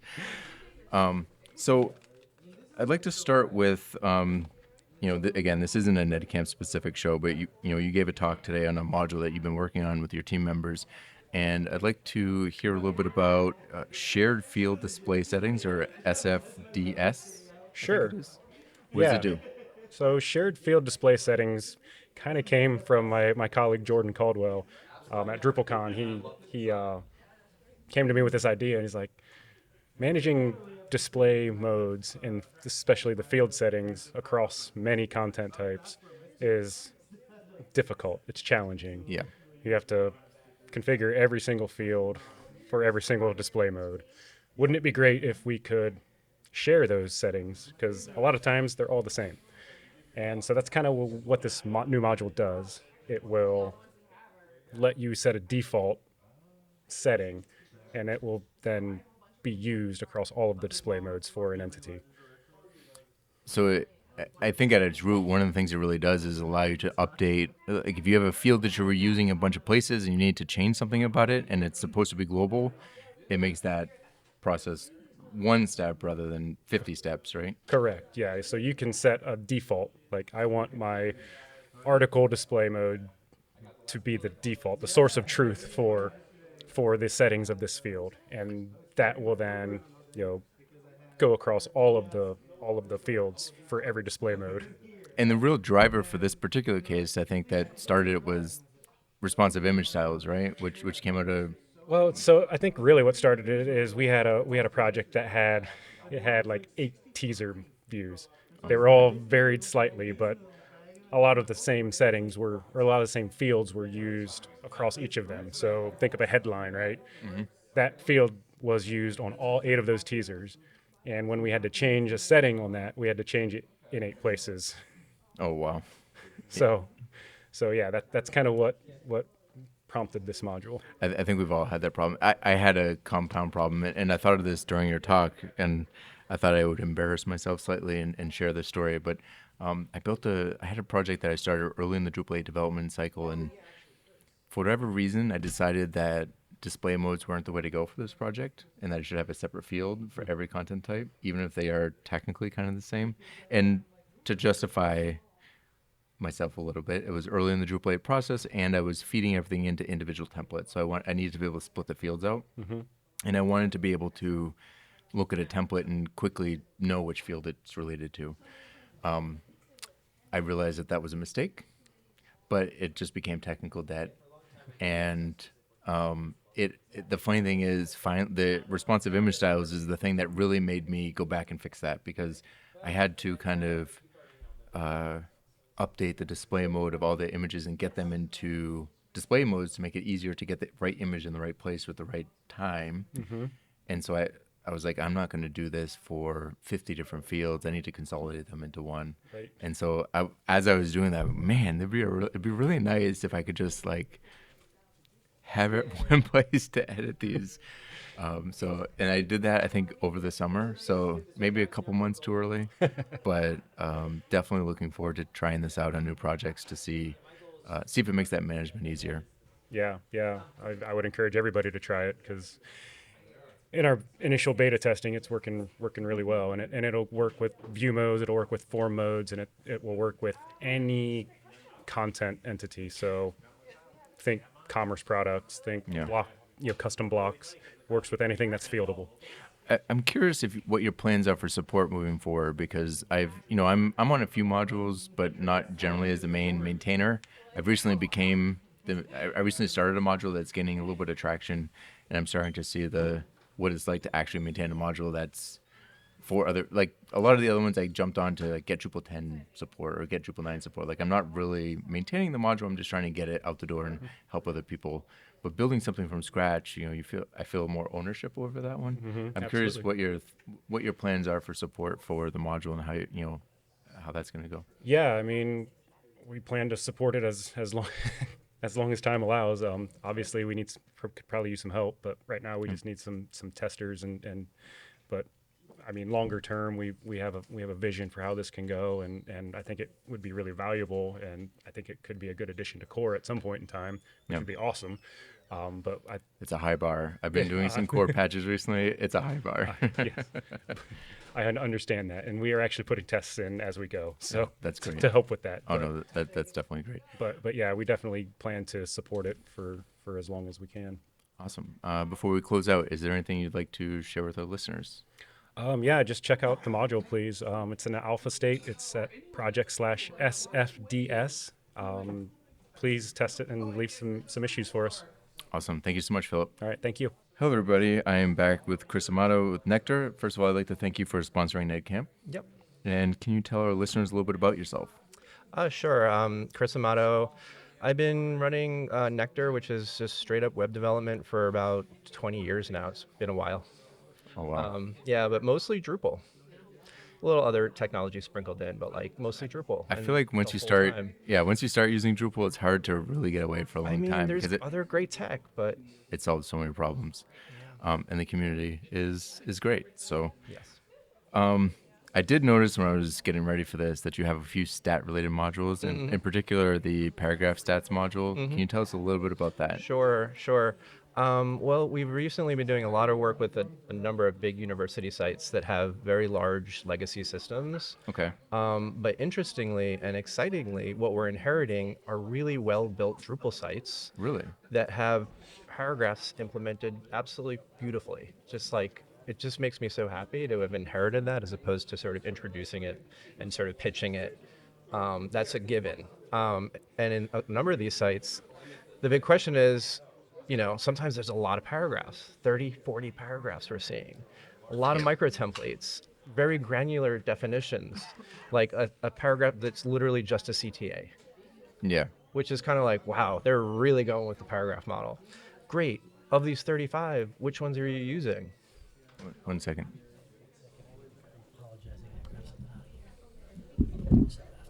Post.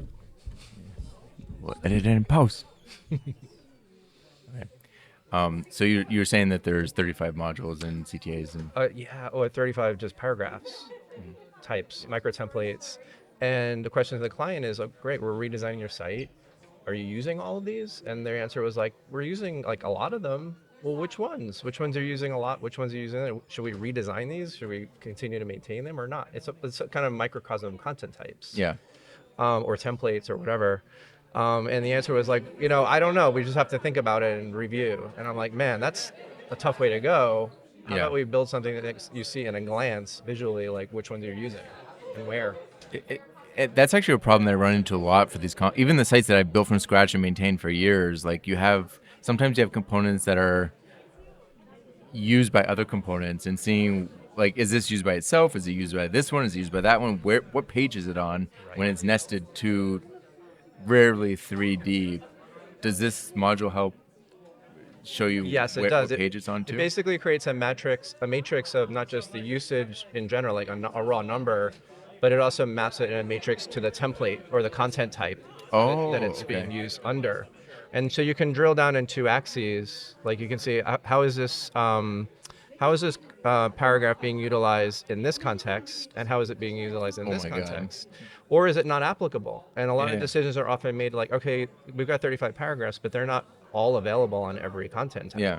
So, well, how are they available? I have no idea. Well, it also answers that question just in a glance. Oh my God, I am going to be installing this module on a couple of my websites. Now we're like, how do we live without this thing? Yeah. So one of the things I'm curious then is that next step. So you mentioned that you're using it to help audit sites. How do you approach that conversation with your customers, and then how do you make that decision? I mean, it's kind of sometimes arbitrary, sometimes subjective, but how do you know, like, this is something we can get rid of, this is something we change? Like, how do you have that conversation with your clients? I mean, the data itself is really drives that conversation to some degree. If we say like, hey, you're not even using this thing, do you need it? Oh, well, we aren't, but we kind of just forgot that we had it. Oh, okay.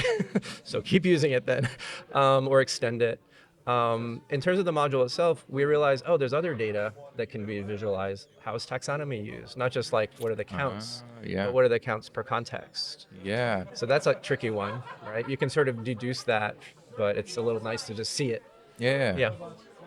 That's clever. So that's not part of that module. That's going to be a separate one. Okay. Sounds good. And I have a question about the stats module, because like you said, the sites that really need it have many paragraphs and have a lot of content. How do you handle performance of the reports, or have you not noticed any performance issues whatsoever? We haven't really benchmarked it, to be honest. Like we're usually doing admin, so I imagine if you have to wait a little while. Yeah, in these cases, they're on Pantheon. We're creating like micro-site or multi-site instances. Multi-dev instances. And they're often just slow, even aside from our module. So we haven't really analyzed that, but it's a good question. I'm a little worried too. Like, well, the site that I'm nested is this query, right? Yeah. The site that I'm thinking of has almost 100 paragraphs and 100. Try it on a sandbox. Types. Yeah. And I would probably never deploy this on production anyway. No. But yeah, once I use it, I can report back and let you know whether it loads or just yes or no. Is this thing gonna work? These are kind of throwaway sandboxes specifically for auditing. Yeah, makes sense. I mean, it's one of those things where it's actually really well named. I think one of the things that the Drupal system has trouble with, I think, is good names. Right. But it's not. When did you release it? We had fun with ChatGPT coming up with like clever names, but we were just like, no, this should not be a clever name. This should be as obvious as it can possibly be. It's only been like a month or two. Oh, so it's new. I didn't realize it was that new. We have it on 4 sites, dev instances, right? It's just like, oh my goodness, how so useful. I will be installing this for sure. I mean, where sites don't use paragraphs, it's actually a different problem, and it can vary depending on what architecture is in place. Like, is it layouts? Is it how are blocks? Storage. But there's so many ways that can be done. Yeah. It's a little harder to give that simple visualization. Before we close out, is there anything that you'd like to share with our listeners? No, just check it out. And yeah, we're busy, but we're always looking for great clients. Awesome. All right. Thank you so much for joining us. All right. And definitely tell us, I will definitely tell Martin about this because I think it's perfect module of the week. It's great. So, thanks, man. Thank you so much. Nice to see you. Okay. See you. All right, I'm here with Rod Martin. Rod, nice to see you again at NEDCamp. Yep, it's great to be back again. Yeah, you having a good time? It's a great conference. Yeah. I learned about a new module today. Oh, which one? Pretty exciting. SD something.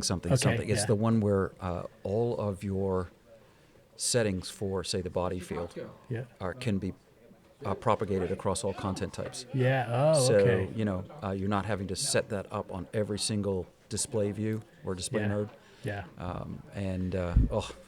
It's going to save a lot of time. That's a new module coming Brand new. out, right? Yeah, okay, it's in alpha right now. It's Already installed it, already played with it. Oh, you did? Oh, I did. Okay. And it's going to be really great. I'm going to do a video on it for our OS Tips channel. All right, let's talk about OS Tips channel.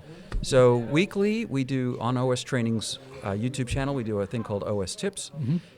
Because I do most of them, it's about 85% Drupal and 15% Joomla or WordPress or something else. Okay. But it's mostly Drupal. So, and I try and keep it about between 3 to 7 minutes, one focused topic for ambitious site builders. That's my target audience for that group. So don't do too much on theming or module development at all. It's strictly site building stuff. Right. I have used your videos many times. Oh, that's and I've awesome. always found that the videos that have helped me are the ones where you're a bit ahead. Like, I can't think of an example right now, but there's something that's come out. You've seen show how to work and have found the issues with it and given workarounds. Yeah. Oh, well, thanks. And super, super helpful. I think I've had... maybe Layout Builder. I can't exactly remember the one example, but I was like, oh, Rod just saved my butt here because I was futzing with this thing, trying to figure it out. Found your video. I was like, boom, done. Well, interesting you mentioned Layout Builder. I'm in the middle of building an advanced Layout Builder course for site builders. So no code. I don't consider CSS code. So no code, advanced Layout Builder, where you can do something like Site Studio, what Site Studio does with Acquia, or Provis with Promit Source, DXPR with DXPR theme. That kind of an approach where with just a little bit of work, you can really make Layout Builder do what you want.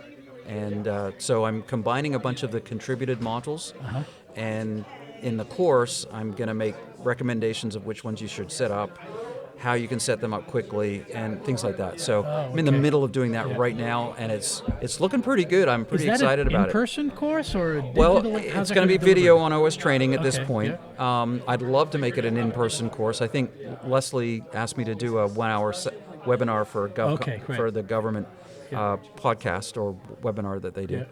And so, it's still in progress, and some of the modules don't work well with others. The Gin theme doesn't like Layout Builder very well, so I'm discovering some of these things as I go. That's exactly what I was talking about. So I'll be doing a bunch of OS tips as that class gets promoted and things like that. So So I've seen OS tips on YouTube is where I see it. Right. Is it also a commercial offering in some way to get training? So OS Training has been around since 2008. Steve Burge created OS Training to do training for WordPress, Joomla, and Drupal. And of course, during the, from 08 to about, or maybe a couple years before COVID, it was very, very busy. Like I did 85,000 air miles a couple of years running, going all over the world doing training. Did you love that? I loved it. Okay. I loved it. Yeah. Part of me misses it, part of me doesn't. Right. So now COVID hits. Government shut down before COVID, killed government training, and then COVID killed everything else. That's right. So now all of our training, I do training for a couple of different companies, is now Zoom, of course. That's right? it. Yeah. So Mike Anello, who you interviewed earlier, he does his 12-week program. We do the 1-week program. So 40 hours of training in a week over Zoom, which sounds If you've ever done that, Yeah. it sounds like it's a grind.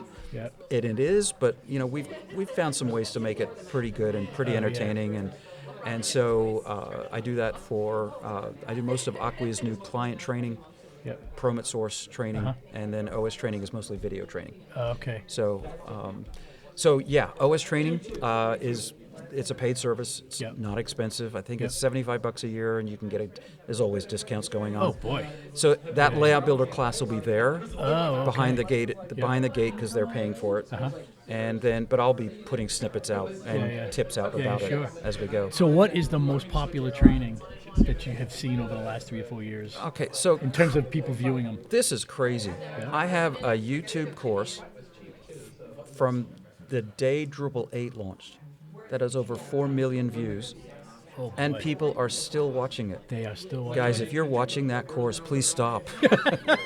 Because, as you know, probably 70% of it is, maybe 80% of it still works, but I use Dev Desktop for heaven's sakes. Right, now, we've okay. replaced that video because we use a Gitpod repo now. Okay. But, people are still watching that. It's crazy. I had a guy come up to me this week and just mention, I learned Drupal on LinkedIn Learning from you. Oh, boy. So LinkedIn Learning's got one of my courses as well. It's really been cool to be able to share Drupal with so many people over the years. That's great. So where can people see you next? Like, where are you going to be? You're at GovCon. Yeah. You're here at I'm going to be at Florida Drupal Camp. Okay, that's in February. In February. And then after that, I'm not honestly sure. Other than on YouTube. And at OS Training, if you want to watch videos. And you're there every day at YouTube. Yeah. Right. Always Any time of day. Any time of day on YouTube, you can find me there. That's right. I stay up all day long, all night long, just talking on YouTube. No. But so what is the best URL for someone to go to as the starting point to get to your content? Is it to go to YouTube directly, or are you better off going to... So currently YouTube is probably Okay. the best place to get those daily tips. To get the foundational Drupal course, go to OS Training. Okay. Yeah, for sure. Great. We've got a great Drupal basic site builder course. Yeah. And again, I'm adding new courses as we go. I've just finished the media module course. Oh, okay. I did that. That's the media module is the one you helped me with. That's Okay. right. Yeah. So that we did it. We did it NEDCamp here last year, and then Asheville. Yeah. But I made a 36 video course out of that at OS Training and really expanded on it. Yeah. I love the media module. Yeah. I mean, I say this all the time, and if anyone's listening and gets offended, please don't. But please stop using the image upload field. Yes. Anymore.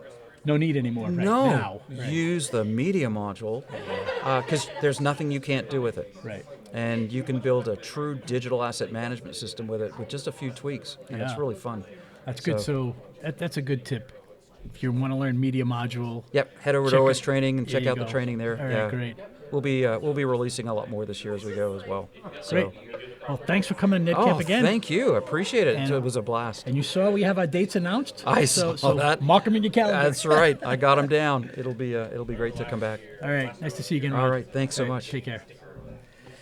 We are with Jacob Rockowitz. Welcome back to NEDCamp. Thanks. Second or third year I've come. Yeah. That's it. I feel like you've been here. You haven't been here all 10 years. No, and with COVID it slowed down. That's right. No, definitely not 10 years. Okay. All right. And yeah, each year I come up and it's kind of a great. Sometimes I come up just for the day. I've done that. We were talking about coming up from New York, but it's really I just enjoy coming. It's interesting the weather.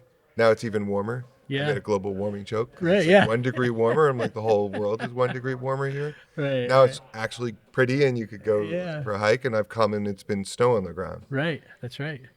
So you did a session today. Yep. How'd it go? What was it on? I have a guess. Yeah, I know. I did it on schema.org Blueprint. So it's like the second.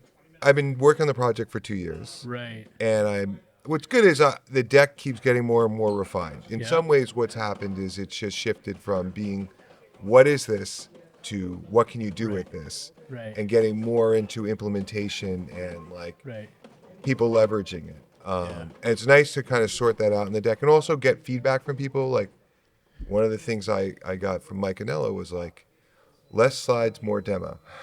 Show more. He's just like, it speaks for itself. Just get up there and I've done enough live demos with Webform at this point where even if breaks, I can talk my way yeah, through exactly. it, shrug it off, and you keep going because you know there's so much value for people seeing someone walk through the code or the ideas. How's the uptick been on the module, the adoption of it? It's a very tricky one. There's a decent number, there's like 70 people reported usages. Yep. I'm getting inklings of people using in different spaces. There's two problems. One is it's an alpha, which is intended. Okay. I was going to ask you that question, so you're getting to it already. Yeah. It's and I'm very comfortable with it being an alpha because I'm using it for my project. We haven't launched. Yep. It's one of those things that's going after so much complexity that you need the flexibility for it to evolve. At the same time, we've seen that in a couple of ecosystems where, like Mercury Editor, which I'm really espousing, I love. That's an alpha because it's they need to sort it out, but they're still writing update hooks to keep people. You just have to be aware of what. And sometimes in our community, the status, alpha, beta, and RC mean your level of awareness of the code you're using and not that you shouldn't use the code. So if someone's willing to make that commitment to be aware that things could change and maybe something might break and they have to fix it, it's fine. That's part one you're asking. The uptick, so that's blocking it. And it is really, like for me, I'm using it for a new site, but not a new site. It's like we had a Drupal 8 site that launched very early on alpha, and we have a lot of technical debt in the content architecture, even in the Drupal architecture, and even in the authoring experience. And so we're using it to build a new site, and we're going to migrate over to this, a Drupal to Drupal migration, and trying to kind of create the ideal modernized CMS. I mean, I think it's two parts. It's like API first, forward thinking, even though we're not decoupled, it's just this notion that we know we have to share our data and to get the best in class in the Drupal community, because we're reaching that point in our ecosystem. So the module is, it scaffolds a whole site using blueprints, but I've also committed to I want a best in class authoring experience. So I'm exploring everything going on in the community, and it's pretty awesome to say that certain spaces are just getting well defined and problems are just solved. I mean, we could start simple, but like meta tags is solved. Done. Don't have to think about it.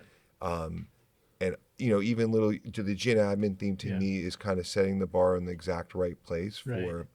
We probably don't need to rethink our admin. We need to think our IAs, but the look and feel. I mean, he's got the right flexibility, high contrast, low contrast, little color alteration, even what people are contributing. It's kind of nice to see that. To be like, oh no, we're good. And so the uptick is a little slow because it's you need to know what you're using it for, and you need to be like, the pitch for an agency is, also I did this, and I'm happy we'll switch gears. I wrote a blog post, Love Thy CMS, and that's my personal pitch into the Drupal marketing initiative, because for an agency, there's a pitch for someone who's on Sitecore or at Adobe Experience Manager or just like a hodgepodge CMS thing, and they come to Drupal. And why? And it's one of the pitches is, we want you to love your CMS. We want you to start from scratch and come up with the ideal modern architecture. And Blueprints, the Schema.org Blueprints module is aligning with that because it's building a modern, sustainable content architecture. When is it too late to look at Blueprint schema? Blueprint schema is a proper name, right? The proper name. I mean, one thing I'm struggling with is, for me, I'm in this use case where we're creating a new Drupal instance, we're moving over, we're in that commitment. I would not layer it onto an existing site unless you want to have schema.org types in your new site. You can do an in-place migration where I added this feature and I will never use it. Your schema.org types can have a prefix in the machine name. The fields all have a prefix schema underscore, but the types, when you create an event, it creates an event content type. That will conflict with an existing system. So there's a feature to say, well, I want to prefix all my schema.org content types with schema underscore. By that pattern, you can gradually go through your site and basically migrate your content types. So you create the content type, you run migrate to do in-place Drupal to Drupal.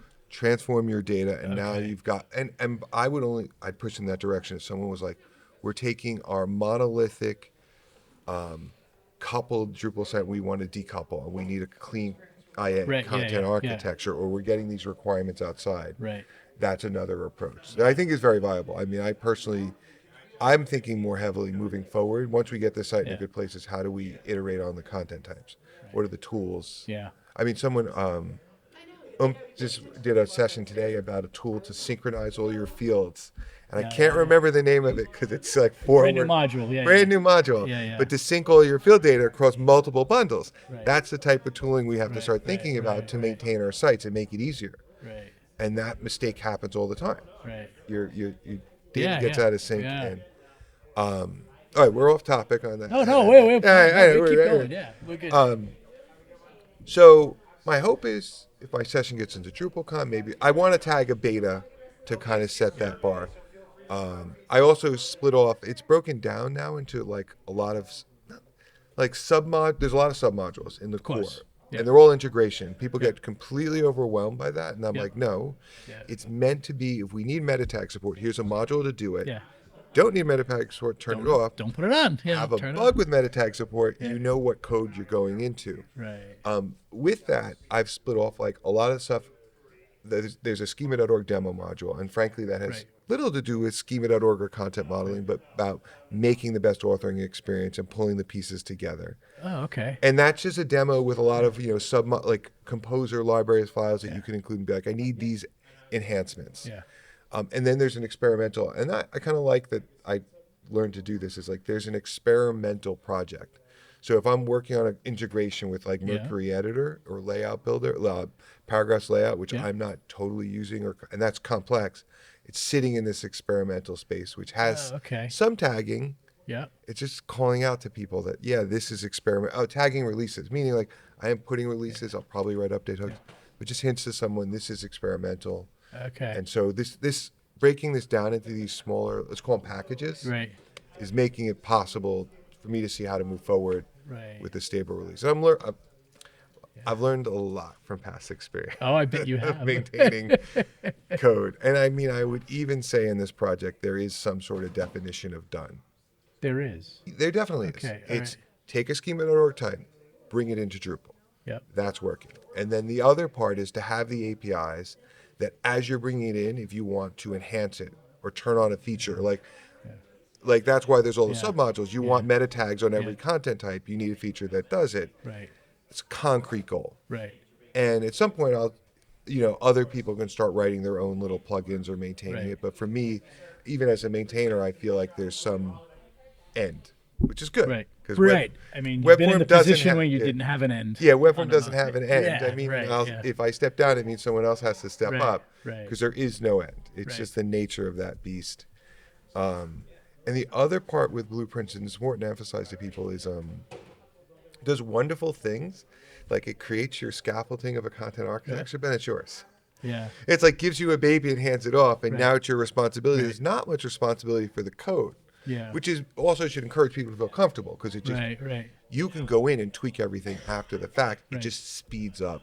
Right. It's kind of like a recipe concept in a way. Recipes, and I have starter kits, and there's a lot of overlap. And frankly, like in my presentation, the starter kit stuff, I am really pushing for organizations to look heavily. So it's a starter kit where it just has a YAML file, and you say these are the types that I want and the properties I want with them. Yeah. And then you can import some config. Like here's the thing about, we just talked about just creating a recipe, but you need a view to show the recipe. So that's where the starter kits start to play with. For my organization, that's 100% what we're doing. And like there's a lot of medical starter kits. Right. Like how to build a hospital, how to build medical information. I'm very curious to see if other sectors can contribute to that. Like for an agency, like I would love to go. Here's a fly on the wall pitch: is like an airline, like someone who's like interested in Drupal for content at a level that no one even thought about, like airline. And airlines have invested a lot in schema.org. They have. Yes. Okay. Anything about sure. Right. a reservation, a flight, a seat, all those details actually are structured data that you can share. Interesting. And someone to be like, we'll build a starter kit. You could even do it in a demo just to get the client. And I'm so curious to see that happen. Oh, yeah. I want to switch gears. Okay. I think has it been almost 2 years since you started your Open Collective? Oh, this is juicy. I'm just curious how that's going. It it's going really well Yeah. for an open collective, where I can honestly say it's probably over the years about $20,000. Okay. And I'm able to pull a few $1,000s each year to do that. Okay. And I want to emphasize, like, I've reached a financial support a point where I can't do the work on Webform for free. Yeah. So when I have to make major feature changes, I'm pulling from the open collective. So it is helping significantly with sustainability. Okay. Lessons learned, it is a challenge to keep it going. Like Drupal's marketing initiative makes a lot of sense. Yeah. You want to get people involved, you have to keep telling them to get involved. Exactly. And even with Open Collective, when I slowed down on writing blog posts about it, it slowed down. It slowed down. Yep. Even with all the promotion pieces. So it's an ongoing challenge. With that said, I see it as a really viable, Open Collective is a very viable tool and system in place. Right. Still, the sustainability of all the initial work I did is really hard. Like, very few people can afford to do that. Yeah, right. And it was me at a time when I could. Right. And even then, it's interesting. A lot of people have done big contributions. And it's like, we'll say it's a sacrifice. It's a clear. And I mean, when I use the word sacrifice, it's emotional, it's work, you're sacrificing time with your kids sometimes. No, right. And it's something that you really can't easily get away from. Right. Yeah. It's connected. You have kids. I'll make this funny comment. Yeah. The best part about it was, at least when I had a moment in open source, I could pull my kids aside and be like, tell them a story. Yeah. Be like, oh, I'm dealing with this crazy thing in this world. Or like, I mean, getting burned online, getting people getting upset online and having to deal with it's a good life lesson for a kid to be like, wow, I just got into an argument with someone online over this thing. Yeah. And like, look at how I'm going to react, how I'm not going to escalate this. I mean, so there is a benefit to the emotional cost if you share it, but it's a funny, we all have families. It's become an ongoing challenge. But no, it's actually a really good question to ask. I mean, I hope some of the stuff with the DA, there's lots of things ruminating about the DA being more involved or being able to promote it more actively on the project page. Right. I think everyone I see, like Gen Admin Theme, is doing a lot of Open Collective or Git. What is it called on GitHub? The GitHub version of that. And they're promoting it on the landing page, and I think it clearly shows that we need to get it more integrated into the project pages. Right. And I also push for it to be more in core. Like, by the way, if you want to talk about sustainability, this is a funny thing. By the way, you do this work to promote yourself, right? You want to be like, done this. You should get some credit in Drupal. You don't want to go too far, but like, even before I say I did this, I was using Mercury Editor. Okay. And I think that thing is amazing. And just to give a context for people, it's a way to build pages, drag and drop, brilliantly done. And they have a great logo they worked on, and it was in the upper left-hand corner. Okay. And I went to click on it, and it didn't work. And I put a ticket, and I said, you need to make this clickable back to the project page on Drupal.org, because you deserve it. Yeah. You need to, do that. And I did this thing in the Blueprints module, because there's a lot of admin pages. I added the little icon logo to the upper left-hand corner to kind of push it. And by the way, that's an interesting idea. Yeah, and if you look at it, I grabbed the code for the icon next to the header on every page in the admin UI, and it's like a 20 pixel thing from Drupal.org, because now we have support for logos, which appear in the upper left-hand corner. And it kind of coming back to that circle of, it's nice if we can get the DA, like our projects, what's going on Drupal.org, and bring it back into the code a little bit. Yeah. I feel sustainability, frankly, has something, there's some space in there in like the code, even in the help section. Right. So what else is going on with you? Blueprints? Anything Blueprints, else? I mean, Webform doing maintenance on it, which is, I can openly say it's a challenge. I mean, for Blueprints, I've done all this work for my organization, and now we're doing a very big migration. And that's going to be testing a lot of things, educating people.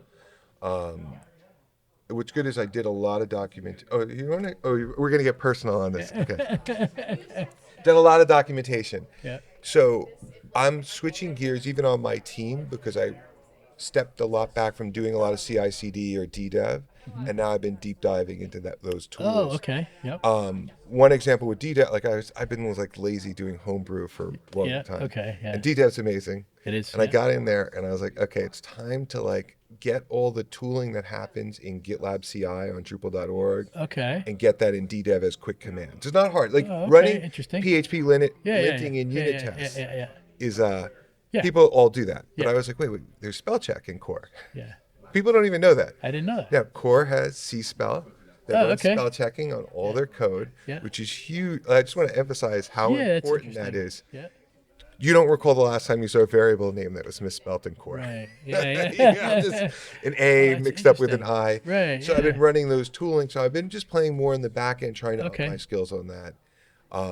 I was telling Martin this, a pipe dream is, and this is a web form sustainability thing, lesson learned. Yeah. You have the core module, and then you got like, in web form's case, out of control, hundreds of other modules depending on that module. Yeah. And people are writing enough tests, but I can't tell if I broke their tests in a change I made. Okay. So one of my hopes with Schema is I have like 8 packages that are all running their own tests. Yep. But I don't know if the core broke the test and set, one thing broke the test in 7 other places.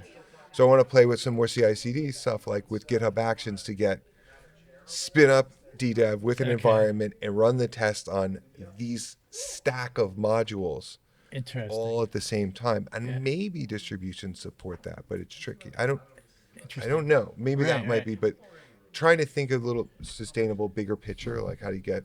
I really want the code to be stable. I do not want. Yeah. Like, and the other one is I'm debating to chase. I almost want your opinion. Okay, so we're going back and forth and saying, this is going to scaffold the whole site. Right. Hence, it should only work with the latest version of Drupal that's supported. That's no one should be on Drupal 8.1 using this. So should this the whole project just kind of chase head, where like really closely chase head, because it'll make it easier to keep when Drupal 11 comes out, or it'll make it easier just to upgrade it to it, because you're just like, no, we're not supporting 10.0. We're supporting 10.1, 10.2. As soon as you get into those. The first version of Drupal, it's like just backward compatibility. It's the 1 and 2s that you run into some pickle stuff where it'd be nice just to commit that. As soon as you get the PHP stand notice, you're just like, no, just fix it. Fix it, yeah. Tag a release and be like, guys, upgrade your code. So what do you got, where are you going to be in the future in terms of Drupal camps? Are you visiting other places, doing presentations anywhere? Well, I mean, I'm in the New York community. That's right. I mean, we can end this with the shout out to all the. So Jersey Camp is happening in March, and right around the same time is like NEDCamp and NERDCamp. Right. Or Okay. Nerd Summit. Yeah. So I'm on the fence on Nerd Summit, but I'll always be at the New Jersey. Okay. Okay. The problem is they're back to Is back. that still at Princeton? Yeah. It's at Princeton. It's a wonder. That's an amazing space. It's such a well run. Yeah, I went a few years ago. John and I went down for. Yeah, I remember. I think we had dinner. We did. We had dinner one night. You're right. Yeah. We had dinner. The accommodations there are really good, so I'll promote that. That might be it till DrupalCon, and hopefully I'll get accepted. If not, I'll still go to DrupalCon. And, that might be it. I'm also slowing down a little. Good. It's like time. It's about time, isn't it? Well, it's a huge commitment. It is. To go to the camps, and I mean that's why. Shout out to this one is the best part is you see people you know.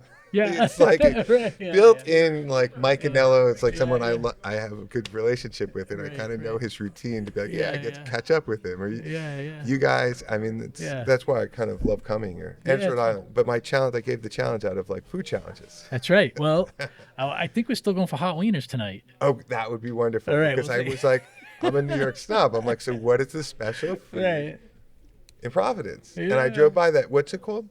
New York Systems? Yeah, I drove by. It was like all the beautiful facade. Yeah, there's a bunch of them around, so we'll have to see which one we pick to go to. I have my favorite. Yeah. I don't eat them much anymore, but I have my favorite, so maybe we'll go there. We'll see. If we're committed to that, I'm excited. All right. I'll slow down. And that with breakfast tomorrow, and I mean, your trip has been made.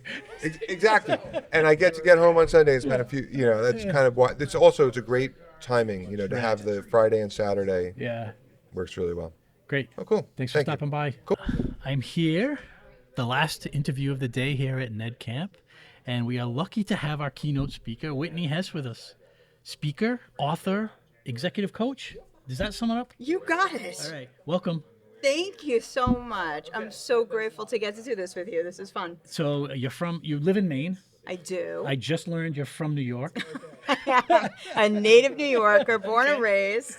You can't tell by the accent? No, I don't hear it. Really? I'm probably not a good ear for that. Okay. Do you hear my accent? A A little bit. Okay, yeah, I know. I can't hide it. So, how has your experience been here today at NEDCamp? I am having so much fun, and I feel really honored to be invited to be here. I'm loving everyone I'm meeting. It's super chill. People are so welcoming. I've met several folks who've been in the community for a really long time, and I have met other folks who are brand new to NEDCamp, brand new to Drupal. Right. And it's so cool that there can be such a mix and mingling of people at kind of different parts in their journey, and the venue's been great. Yeah.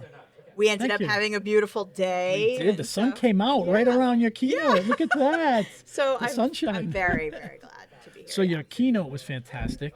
Thank you. It was so big thinking for me, and it was a nice change from the usual stuff that we would have at a camp like this. We weren't talking about Drupal the code, right? We were talking about Drupal the concept. And it was really refreshing. So thank you for doing that. That's awesome to hear. Thank you. That was what I was charged with, so I'm very glad to hear that I delivered. Yes, you did. You did. Now, is this the first time you've given this talk? Brand new. Okay. It was. The finishing touches went on it last night, so it could Okay, not good. be more new. All right. Okay, well, you were clear about that at the beginning. Hey, this is a new thing we're talking about. But this, for you, is not new in terms of the ideas here. No. Right. And why I felt so drawn to the Inner Development Goals framework when I first happened upon it is that it has a lot of parallels with a lot of the work that I do in my coaching in general. Right. And so I was already exploring it, considering going to their IDG summit, which was in Stockholm last month. Right. I was just, like I said, I had a bunch of open tabs, and I was like, this looks like it's my vibe. But then when Leslie and John contacted me to come here for the keynote and specifically said, we would love to hear about Drupal as a public good, I saw all this connective tissue emerging that led me to the thing that I've really been getting very excited about. So I thought that was the moment for me in your keynote was I understood generally what the Drupal public good was. I read a little bit about it, but didn't completely understand it. But it's when you tied the point for me in your keynote when you said it's actually about the people, and then you shifted the presentation to the inner development goals. Yeah, inner development goals, and then brought those two things together. I was like, okay, I get where she's going here. And then your deep dive into how that whole thing is put together was really enlightening and super interesting. So thank you for doing that. Thank you. I really appreciate that. Yeah. I didn't know if people knew that Drupal was a digital public good or what that meant and how it had happened. And then I wasn't sure even if people had seen that news, either Drop Times or the DA put out a press release about it. I didn't know if people really understood that the number one indication for a digital public good to be designated is that it advances the Sustainable Development Goals. And to acknowledge that just a month ago, they're midway through from 2015 to 2030. They're midway through. Last month they said, guess what? We are not making the progress we need to. And now there's this huge movement to help address that issue because it isn't a matter of not having the science or the technology to meet these goals. It's the attitudes, the behaviors, the habits of leaders that need to change. And here is a framework that is intentionally being designed to fit within this pre-existing framework. It was very, very powerful because there are a lot of inner development frameworks out there that I've been trained in and certified in and that I use with my clients, but they're proprietary and you have to be certified to use them. Interesting. Or they have nothing to do with the bigger picture. It's all very individualistic, which is quite common in our society. So to have something that is very explicitly designed to further the Sustainable Development Goals and that's open source and free Open and source free. co-created. Right. Yeah. That was a really powerful intersection for me. Yeah. Which is what Drupal is. I mean, Exactly. Yeah. So many parallels. Yeah, amazing. So we hope to have your presentation up on YouTube at some point. Yes. Do we have permission to do that? You do. Okay, I okay. happily gave permission to do that. Okay, good. I thought we had it, but I wasn't sure. So we did record it today, so I expect that in the next week or so, anyone listening here now, where this is going to come out in January, so you should be able to go to YouTube, onto the not Talking Drupal, onto the New England Drupal Camp YouTube channel, and your presentation should be there for listeners who just want to take that hour in the way the rest of us did. And I'm curious, before we hang up here, what are your roots with Drupal? Like, how did you get involved with Drupal? Where did that start? I know you've been involved in the organization for a while, but how are you connected to Drupal? That's not clear to me. So many years ago, I guess it was 2013, 2014, I was contacted by a product manager at the Drupal Association, Tatiana, which many of your listeners may know, a very important contributor to the Drupal project and Drupal community. She was at the Drupal Association at the time and was aware of my work. Yeah. And there was an RFP being spun up. And this was UX work at the time. Exactly. Right, okay. There was an RFP being spun up at the time at the Drupal Association to do a redesign around content strategy and navigation, information architecture. And that was it ended up being a project over 2014, 2015. So Drupal 8, so that was... It was just as Drupal 8 was being released. Okay. And it was a wonderful project that I was working on as a user experience consultant. Oh, okay. Met with a ton of awesome Drupal people within the DA and elsewhere during that project. Yeah. And I worked with staff, I worked with the board. I really got to know a lot of folks. Okay, yeah. And then from there ended up getting to know the folks at Palantir. Okay. Did a bunch of work with them. Right. And then ended up being a keynote speaker at DrupalCon Los Angeles, which was such an honor and so awesome. And there is nothing like looking out at 3,500 people in the audience. I will admit I was nervous today too, so it really doesn't matter how many people are in the audience for me, but 3,500, it's like you can't even see all the heads in the crowd. Wow, what an experience that was. It was wild, and I was interviewed on stage, and it was such a fabulous experience, and everyone was so lovely, could not have been more lovely throughout.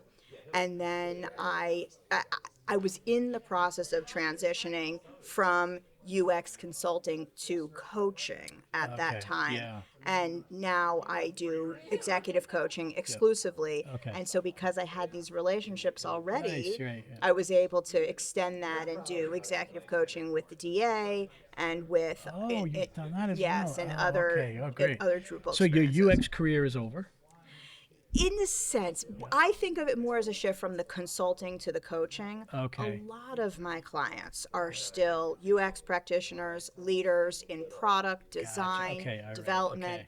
So I'm very much still in the UX mindset, human-centered everything.